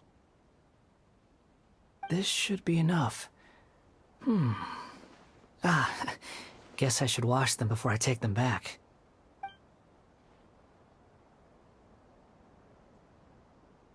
Huh? You two over there. Is there something I can help you with? He spotted us! You've been following me all the way from the city.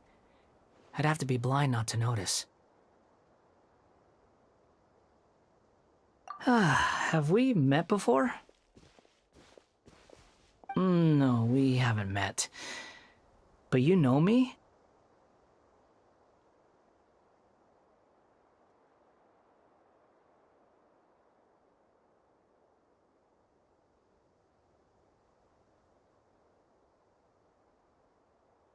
I have no recollection.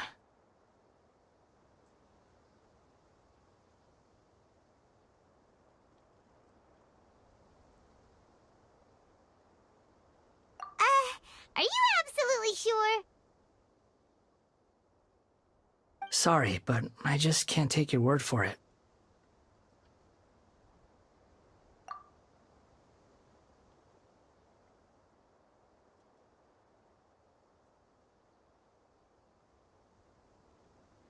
A puppet? What makes you think that? Huh? You were right! The look on his face! I guess you do know me after all. That is not something I share with a lot of people. Look, I'm just a wanderer. But seeing as you've gone through all this trouble to track me down, I'm sure whatever it is must be important.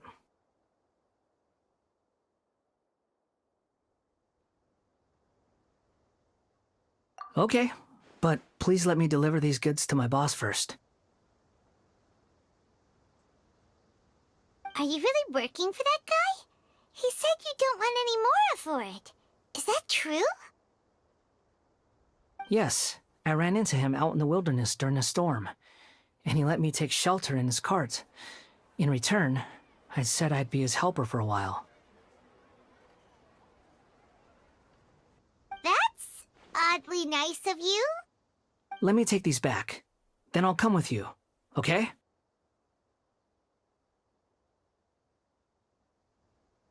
Then let's return to the city.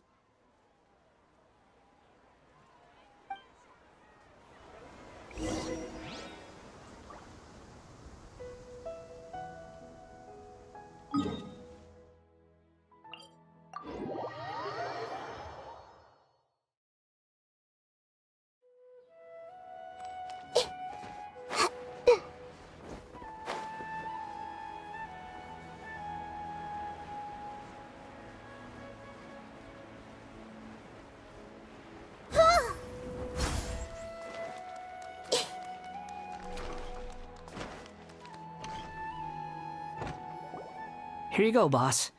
I'll leave them right here. Oh, you really went and picked some more. Who are these two? Something's come up, and they need to borrow me. Sorry, boss. I'm afraid I'll be away from the stall for a while. I was just about to pay you anyway. Go wherever you want, kid. Don't waste your time here.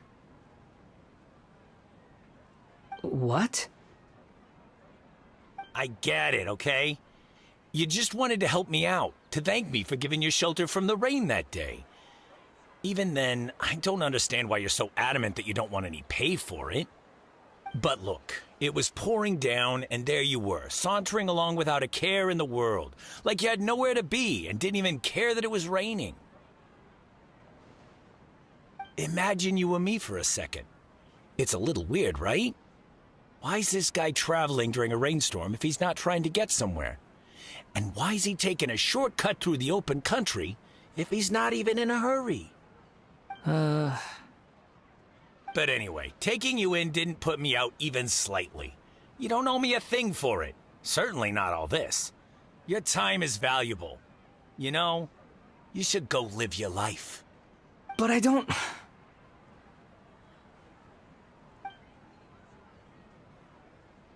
No, you're right.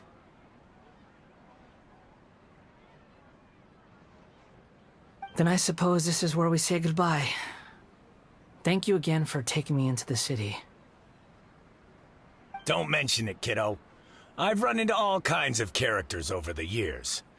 I just hope you find your path. Thank you.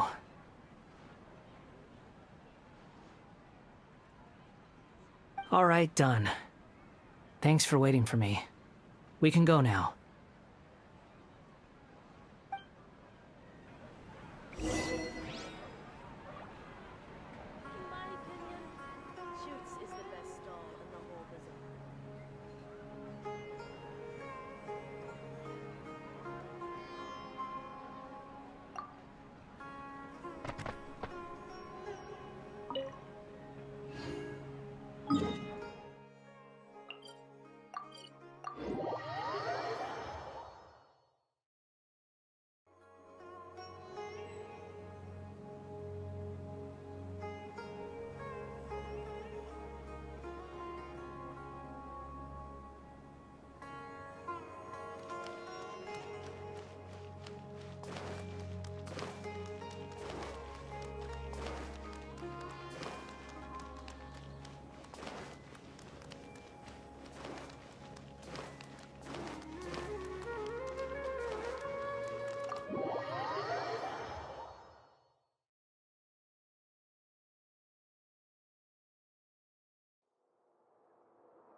What's wrong?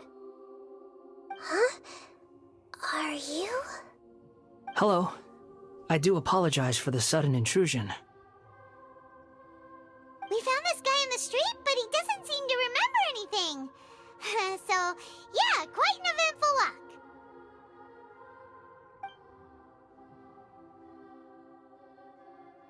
You say that you are trekking across Teyvat to train yourself.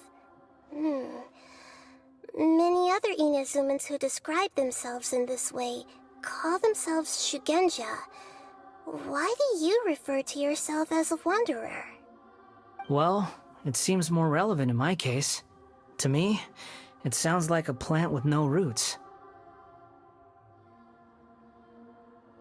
But these two claim that they know me, and that I have a hidden past unknown even to myself.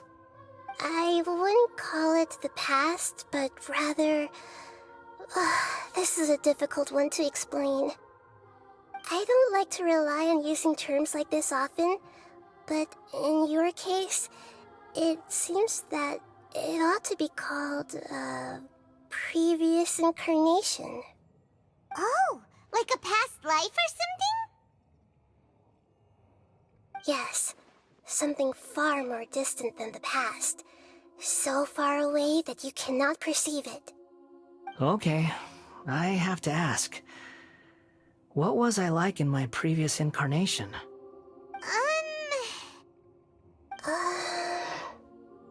Oh, okay. I see. You want to tell me, but you can't bring yourselves to say it. Looks like I didn't have the most wonderful existence in my previous incarnation. If it's that difficult to talk about, I have no doubt it will be just as difficult to hear. But I'll be able to handle it. Please, tell me the truth. Is truth something you care a lot about? Yes. Then I'll be straight with you. In your previous incarnation, you did many things that would be considered evil. You nearly died because of what other people did, and many died because of you.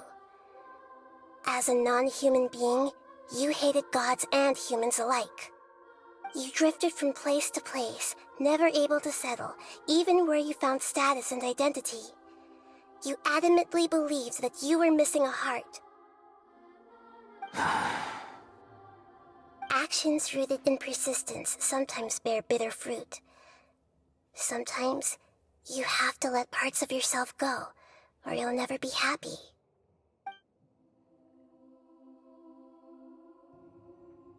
I gave everything I had, but it barely changed history at all. In terms of the outcome alone, that's true. I don't think I can judge everything I've heard purely in terms of right and wrong. Each choice a person makes belongs to a specific place and time, a chain of cause and effect, a cycle of karma and consequence. That is the nature of truth. If one thing is right, its opposite must be wrong. And yet, dichotomies like this are not enough to explain the world in all of its complexity. It seems like my previous incarnation wasn't the most likable individual. We're not trying to hurt your feelings or anything, but yeah, we weren't your biggest fans.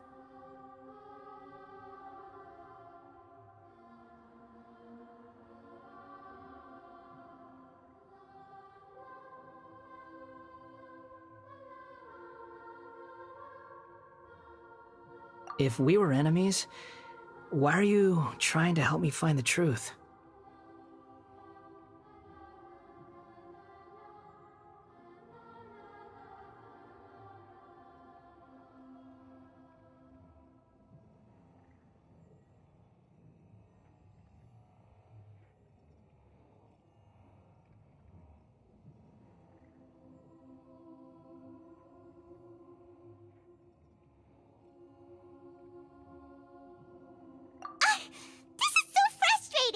This guy's supposed to be our arch enemy, but now he's just some random stranger we met on the street.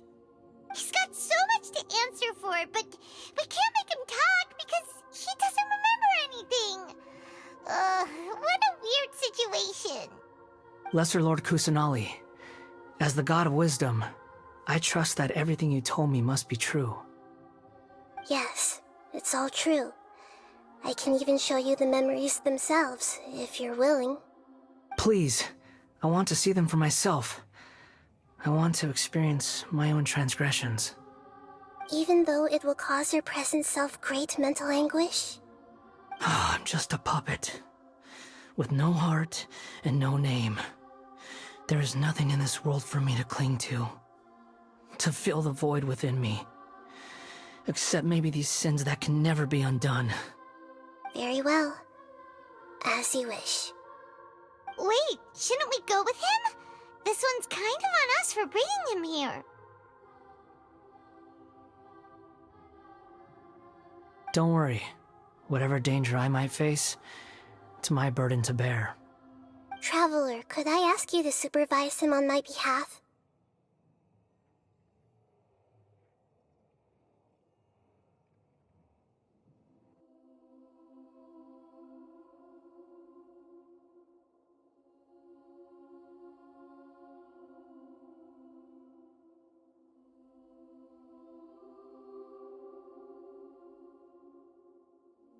Oh, good point.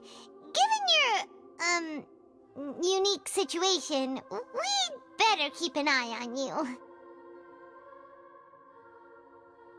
Understood. Thank you. Now, prepare yourselves, everyone.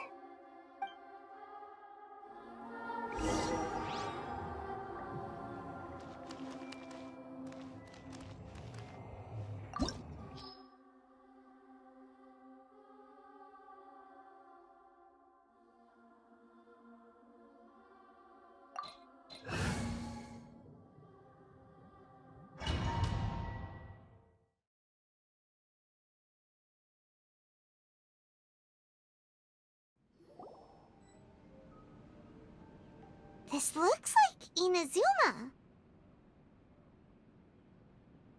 Right now, you're in a dream I created using information extracted from your memories. These memories will show you the raw truth, but be aware that enemies may react just like in the real world. Please be careful. Sounds like an immersive experience. You don't need to do this for me. I don't deserve your protection. We never give up halfway. Well, we had to once, but that was... All right. Thanks. Wanderer, this is the Shake Pavilion. In your Balladeer incarnation, this is where the Electro Archon placed you after your creation. You had a great many memories here.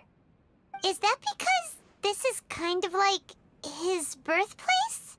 You could say that, in a sense. You'll see why shortly. I hear footsteps. This place is huge. I can't believe the landslide didn't fill it in.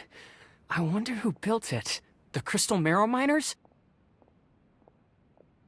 No, there's no way. Look at this exquisite construction work, and so well preserved, too.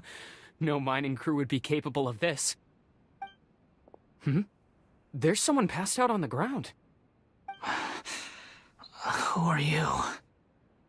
You're awake. What happened? How'd you get stuck here? Are you injured? Not a scratch. And these fine clothes. Who are you? This man is Katsuragi, deputy to Torichiyo's adopted son, Mikoshi Nagamasa. He found the Balladeer in Shake Pavilion and took him back to Tatarasuna. And the rest is history. Well, in the original version of events, Katsuragi was ultimately killed by Nagamasa. Let me get you out of here. Our people are nearby. Hang in there. During the Tatarasuna incident, Niwa was murdered by the doctor disguised as a mechanic. The Balladeer, then known as the Kabukimono, disappeared not long after. As the second in command at Tatarasuna, responsibility for what had happened fell to Mikoshi Nagamasa. But Katsuragi had sworn lifelong loyalty to Nagamasa after the latter had once saved his life. At Katsuragi's insistence, Nagamasa killed him to put an end to the Tatarasuna incident. Katsuragi seems like he was a good guy. He looks like a warrior, but he has a kind face. Why couldn't he live a long and happy life?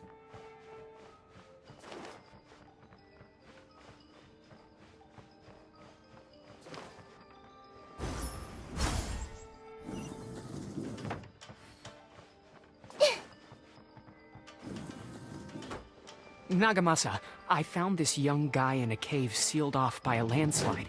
He doesn't remember his name. Well, we need to call you something. I hear the workers are calling you the Kabuki Mono. That's fine with me.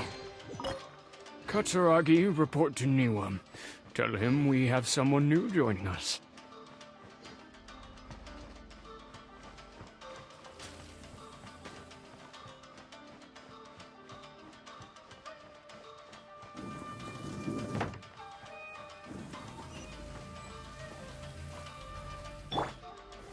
Gather!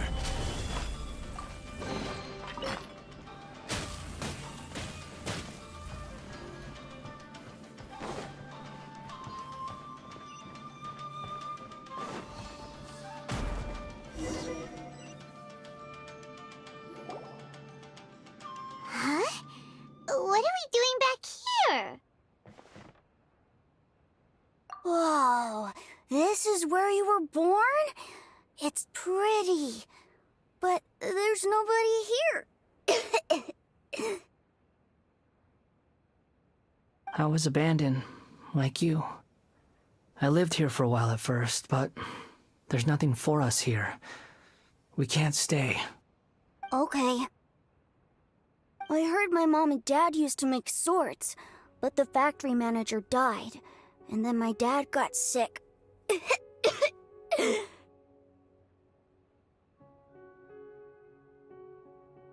He kept coughing all the time, just like me. Then Mom started coughing too. But you can't. You promised me. Yup, we're family now. We're gonna be together forever and ever. This child didn't have a name. Or rather, the balladeer didn't know what to call him. His father died before he could name him. After his mother died, the child stayed in their straw hut alone. Some of the neighbors helped to raise him. After leaving Tatarasuna, the balladeer ran into this child who didn't have a name, just like him. They made a promise to live together. What happened to the child then? He died from his illness while he was still very young. The balladeer came home one day and found that he had stopped breathing. Hey! What's wrong?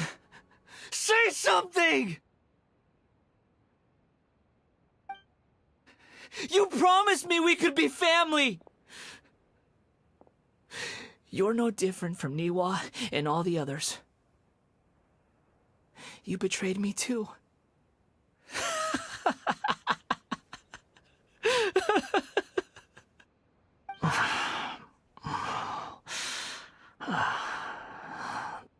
The voices have gone. It looks like the memory ends here. Let's keep going.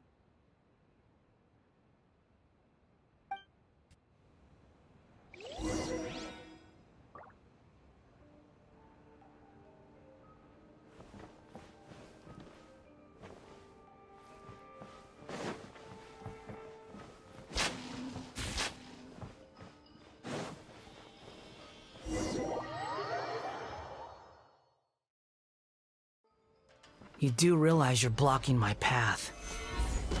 I come not to obstruct you. I've been waiting. What you are truly is a weapon. One that could be wielded with an iron will. Or you could continue to drift aimlessly. Are you trying to win me over? The long-fated rebellion has begun. Why not take your place at the banquet and join those who shall feast? My duty at an end.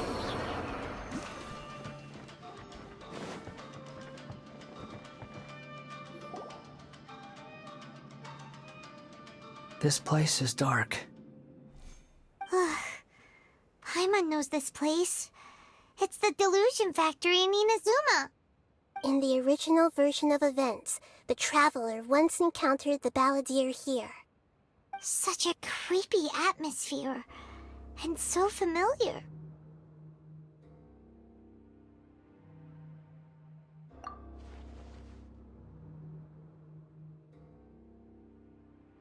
Hey, look over there!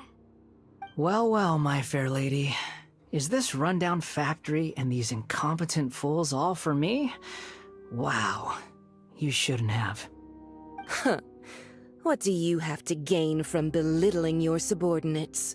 You might not want to admit it, but you are a part of this plan.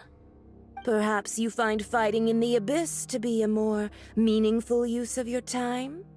Oh, but of course, even this pales in comparison to being experimented on by the Doctor. What a sharp tongue you have.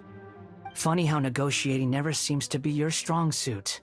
For the task ahead, I suggest you keep your true feelings to yourself. Save your breath. I know what I have to do. I'm sure you think so, but I still think you need to hear it. Don't start thinking you're invincible, and don't let your emotions get in the way. Surely you're not worried about me. I just can't have you getting in my way. You and Child never fail to find ways to complicate things. I'm merely lighting a little fire in this chaotic nation. But you, being tossed out like trash, must make you want to destroy it completely. Do you remember the last time you were here? That was a lot of swordsmiths you killed. I'm sure the descendants of the Raiden Gokaden are still suffering the consequences now. Look at you. Oh, don't get so sentimental. Now, give that poor little tongue of yours a rest and stop pretending like you're above everyone else. Bye then. See you at the victory feast. Poor little tongue? She's playing with fire talking to me like that. Who does she think she is? Forget it. Someone might find me here any minute now. I should prepare to give them a warm welcome.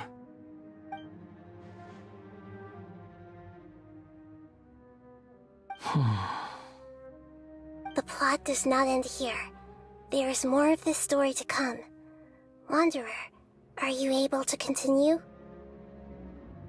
Yes. Please don't worry about me. Why are you staring at me in silence? Can't you think of a nicer way to express yourself? I'm under no obligation to be nice to you. Besides, I thought nothing mattered to you except results and your own interests. Isn't that right, witch? Muddle-headed puppet. You're only number 6 because you can take more abuse than other humans. Do you really count that as an asset? You're about as much fun to be around as a raging inferno. But before we murder each other, it'd be best if we finish our duties. Have order. Stabilize. Hey! Midnight Phantasmagoria.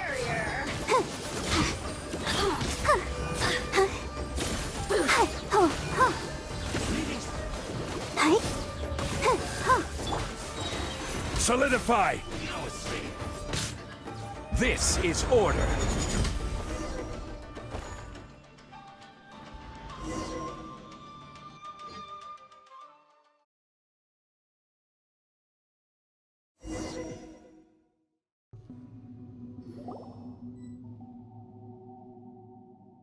Looks like we've arrived in Sumeru. Is that? Considering that Amorta's sage, Nafis, refused to join this project, I'll take part in the experiment in his place. Welcome. I look forward to a fruitful collaboration. When do we start? You seem impatient. You should know that becoming a god is far from a trivial affair. The biological transformation is a lengthy process. As such, I too would recommend that we commence as soon as possible. In the event that a successful connection is established, his body will become permanently bound to the machine, and he will be unable to move independently of it. Nothing worse than what I've been through before then, Doctor. You were the most resilient test subject I ever came across. Thanks to you, I was able to garner a great deal of information. Alas, after that, you were under orders to remain in the Abyss. We barely saw each other, and it became difficult to further refine the knowledge I had gained. That was gracefully worded. Ever wonder what they think if they knew that nothing matters to you, apart from your crazy experiments? I suggest you speak to me in a more respectful tone, Scaramouche. The mere fact of your utility does not make you indestructible. The doctor again? That was uncomfortable to watch. That person gives off a very sinister energy. It's normal for him to give you the creeps. He scares the bejeebers out of Paimon. Let's move on.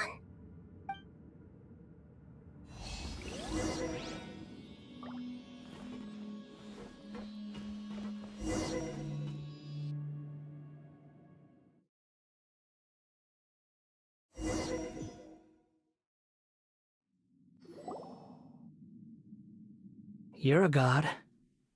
Do you think I'm evil? If you accept that he is you, just as you are you, then yes, you are evil.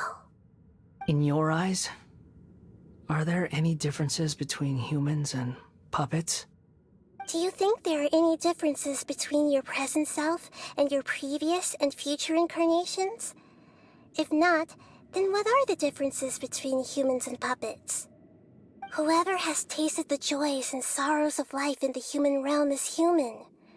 Whoever has loved and lost, cried with grief, howled with rage at the tragedy of death that eclipses the miracle of life, they are human too. I've seen enough of my past. If possible, I'd like to reclaim the sins that are mine to bear. No matter the consequences, I won't run from blame or punishment. Whatever I am due, let it come to pass. Can you return my memories to me? Huh? But won't that mean you'll lose your current identity?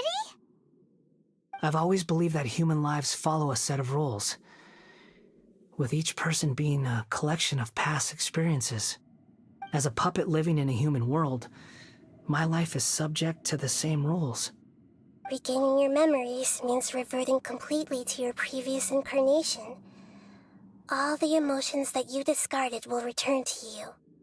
Are you sure you want to do this? I've lived with a void in my chest my whole life. My creator didn't need me. And ever since I awoke, I've just drifted from one place to the next. But then I met you. And I finally realized that reclaiming my missing sins might be my one opportunity to become my true self.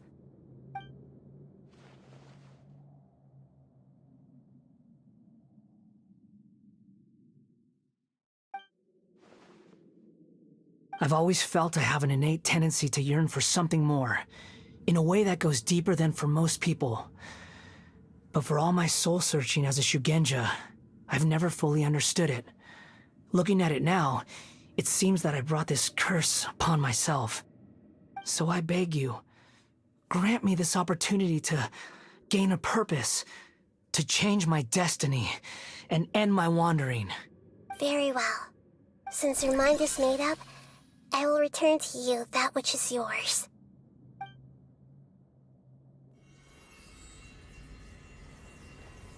You have made your decision. Now, take this.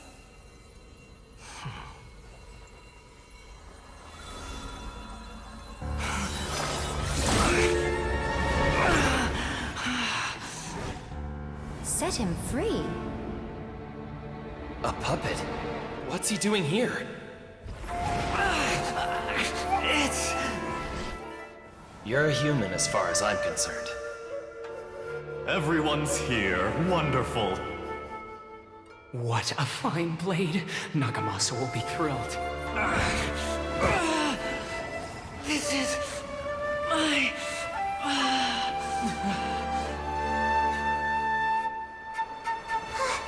Is he alright? No way!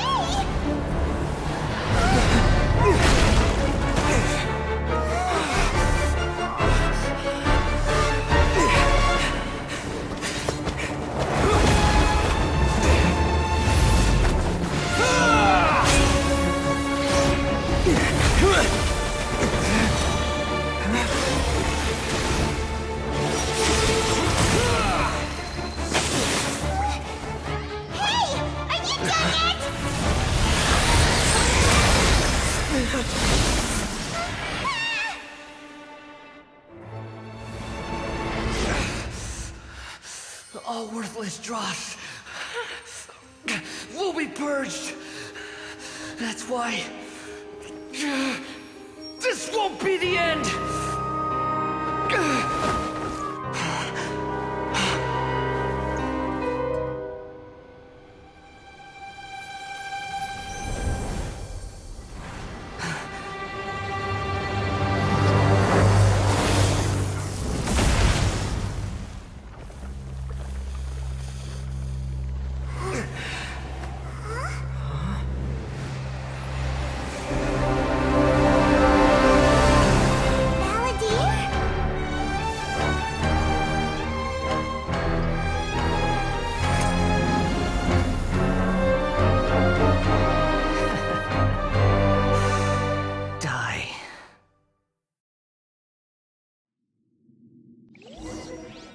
This is trying my patience. Have you got all your memories back now? Have you got any more stupid questions?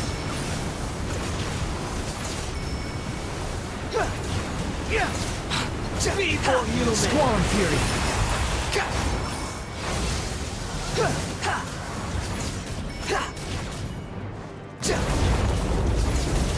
The wind rises.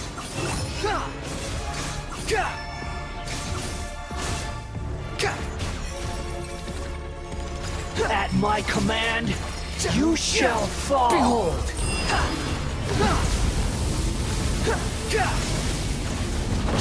How amusing. The wind rises. Insignificant past! Behold! Bow your head! My endless cycle begins! The wind rises.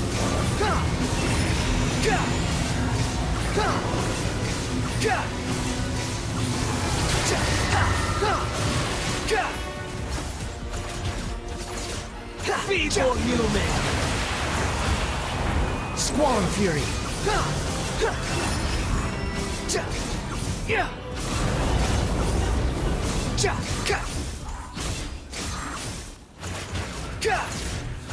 Insignificant past!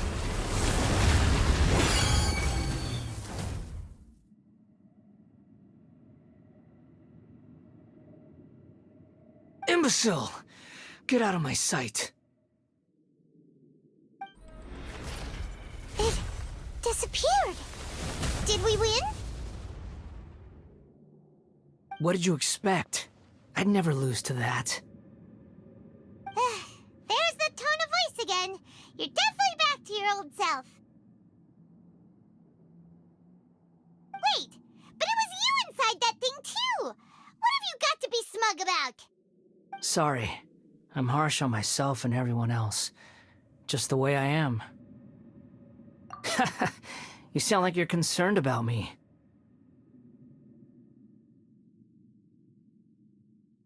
But don't worry. Thanks to you, even if I didn't change a thing, at least I now know the truth.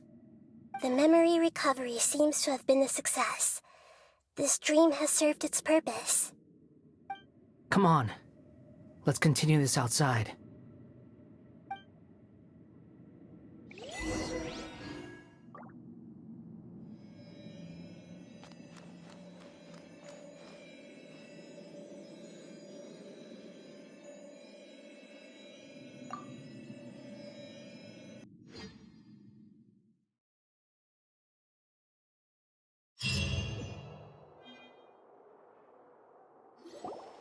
Welcome back, Traveler, Paimon, Balladeer. It feels like we just went on a really long journey. Paimon's exhausted. You don't like being addressed by that name? It's fine. But I was just thinking, I should probably change it. After learning about everything the doctor did, there's no way I can carry on using a name connected to him. I'm not planning on returning to the Fatui, and they wouldn't take me back anyway. Recent events will have affected a lot of people, and they might not even remember who the sixth is. So, you're quitting the Fatui for good? It's like you said, Lesser Lord Kusanali. Everything may look futile, but it wasn't completely meaningless. At least I made a lot of people forget about me. But that doesn't mean your own past has disappeared. Of course. And your main goal, for which you gave up everything you had, you weren't able to achieve it. I hope you can see and understand that. Changing the world, changing the past, changing the fates of other people, these are not simple things to accomplish. What you are looking for is complete annihilation. You regret doing all that when you've gotten so little in return? Even if I'm completely worthless, there's nothing in the world worth regretting. Lesser Lord Kusanali, you purposely left that information in Irminsul, didn't you? Yes, and I took pains to make sure that you'd acquire that information naturally. Why would you go to such lengths? You trying to win me over too? In all honesty, your past experiences have made you a useful asset to Sumeru and to me. Winning you over was indeed a part of my plan. But before that, I wanted to tell you the truth about your past. If all I wanted to do was use you, then I'd be no different from the doctor. Very clever. I guess you could say that's one of my virtues. Utility to others is what gives me worth. So if embracing my sins is what it takes to make me useful again, so be it. Oh right, I almost forgot. You're the good guys. You're into justice and all that. Sorry if I have a slightly different perspective on things, but I don't feel like I've been duped. The wisest leaders are fated to end up with the best helpers. I can live with that. I'm glad you're able to think of it in that way. Traveler, in the future, I'll continue to search Irminsul more deeply and see what secrets can be uncovered. Including the beginning of your twins' journey recorded in Irminsul. What exactly happened before and after that point? I want to know as well. I will try. Traveler. After I dove into the information torrent in Irminsul, why did you go to Inazuma? So that's how you found out whose fate had changed. And how? Well, whatever your reasons, you did me a favor. And I'll do everything I can to pay it back. Borrowing and returning are the only real relationships between individuals. I'll balance the books one day. Don't you worry. That's not true.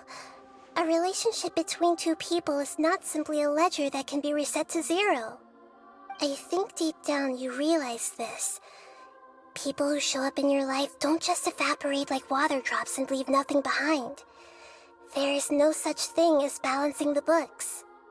Some things in this world can never be brought back, and they can never be changed, which is why there is emotion in the human world. Everything that you feel is real and lasting, and whatever is missing in you will not be made whole. To be human is to live with imperfections, You can choose whether or not you want to be human. But humans can't live without a heart, can they? Anyway, I gave up trying to become a human a long time ago.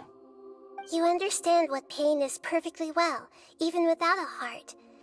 You're just bearing your feelings. The past is set in stone, but you can keep moving on. And the longer your future lasts, the shorter your past will become, until one day, it is but a tiny fraction of your life. Sounds like you've got a future planned out for me. Everything's ended up being pretty darn complicated. Paimon doesn't even know where to start, but the most important thing now is that you need to follow Nahida. Otherwise, all our efforts will have been for nothing.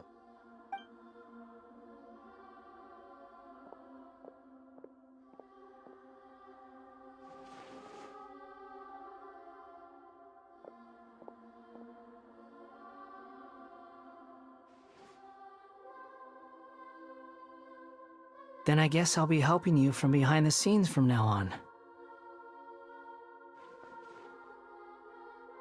I'm glad that you've accepted our proposal. Why don't you choose a new name to celebrate? Ooh! Paimon wants to pick an ugly nickname for you, too! Why? Because Paimon still doesn't like you that much. Then I hope we don't see much of each other in the future. A name is life's first gift.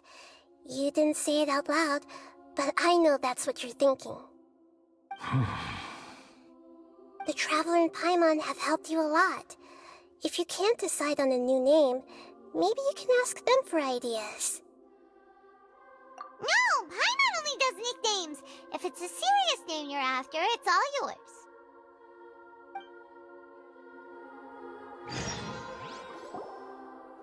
Have you got anything?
You want to share your name with me?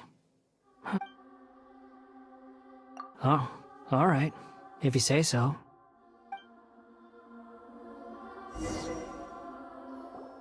There! Now you have a name of your own. What about a nickname? Are you done yet? Still thinking. Stop rushing me! Take your time. I don't need to see you again until you've thought of one. Everyone who manipulated me and made me suffer will have to pay the price. You mean the Fatui? The doctor, at least. Now that your stance has changed, I believe your future path will change accordingly. But it won't be immediate. You still need some time to compose yourself. One more thing. There are still some descendants of the Raiden Gokuden living in Inazuma. Some of them know. Well, they ought to know about the connection between Raiden Gokuden and myself. I don't plan to leave Sumeru for the time being. If you see them in Inazuma, please tell them that I was the one responsible for the Raiden Gokuden's downfall. Even though the events have been erased from the world, they still deserve to know the truth. I see. That is up to you. Huh? But if we do that, then... It's fine. Let them stab their blades into my chest if they so desire. Maybe that's how it always should have been. What's that look for? Don't make that face. I know what I'm doing. That day will come. Alright, we're done here. Goodbye, wise deity. And you too. He's gone. What he went through today would have been like living an entire lifetime in an instant. He'll need some time to calm down. Yeah, true. But even so, after everything that's happened, he doesn't seem quite as fierce anymore. So we can finally go eat? Paimon is starving. Thank you both.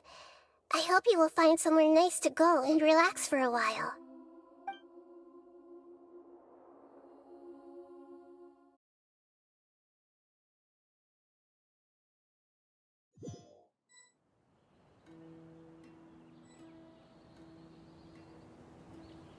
I've got it! I can end my novel with some words from Mikoshi Nagamasa. You mean because everyone else in the story is dead? Yeah, I heard that Mikoshi Nagamasa died at a ripe old age. He's the perfect fit to be the narrator of the epilogue.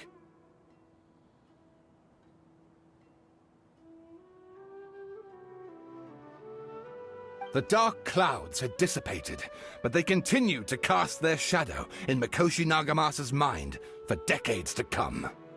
Then, one night, as an old man, he had a dream.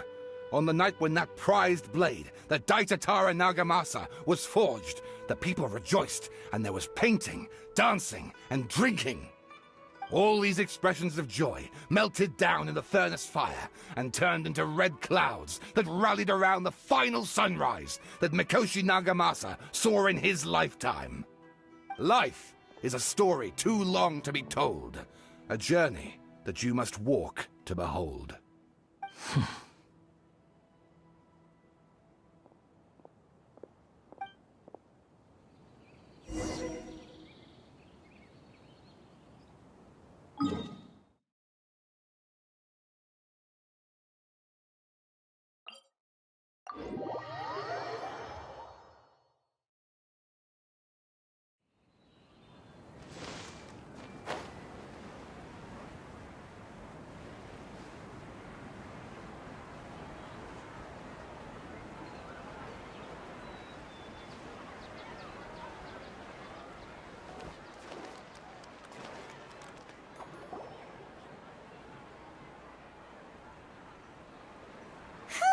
It's about time we had a break.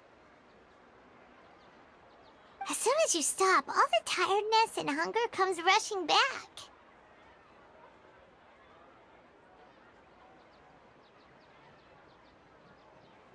Wow, great! Huh? Look at the vase. Did someone break it while they were cleaning the room or something? But Paimon doesn't remember there being a cleaner.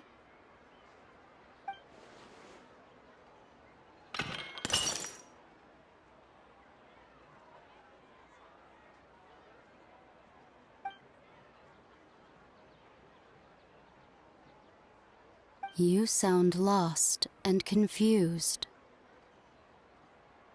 I know why you are troubled. Any who knew of this would find their mind overwhelmed. Huh? Is there someone here talking to us? Unfortunately, the fate of Tevat cannot easily be changed. Perhaps a god may have a slim chance, but for anyone else, who can say? When a small animal runs into a tree trunk, though the tree may sway, it is not displaced. The same is true of fate. Like a vase that falls to the ground, whether it is broken by a cat or by a bird, the result is still a broken vase, is it not? Who are you? How do you know about all this? History does not change easily, but human hearts can. Believe your own eyes. Only that which you see is true. What is unseen is but an illusion.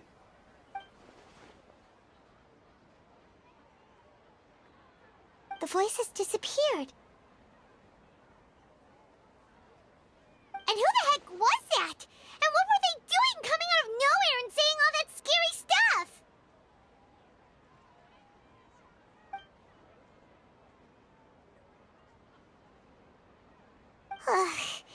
Anyway, that face is still lying there broken on the ground. Should Paimon go get someone to clean it up? It feels wrong just leaving it there. Just a moment. Paimon will be right back.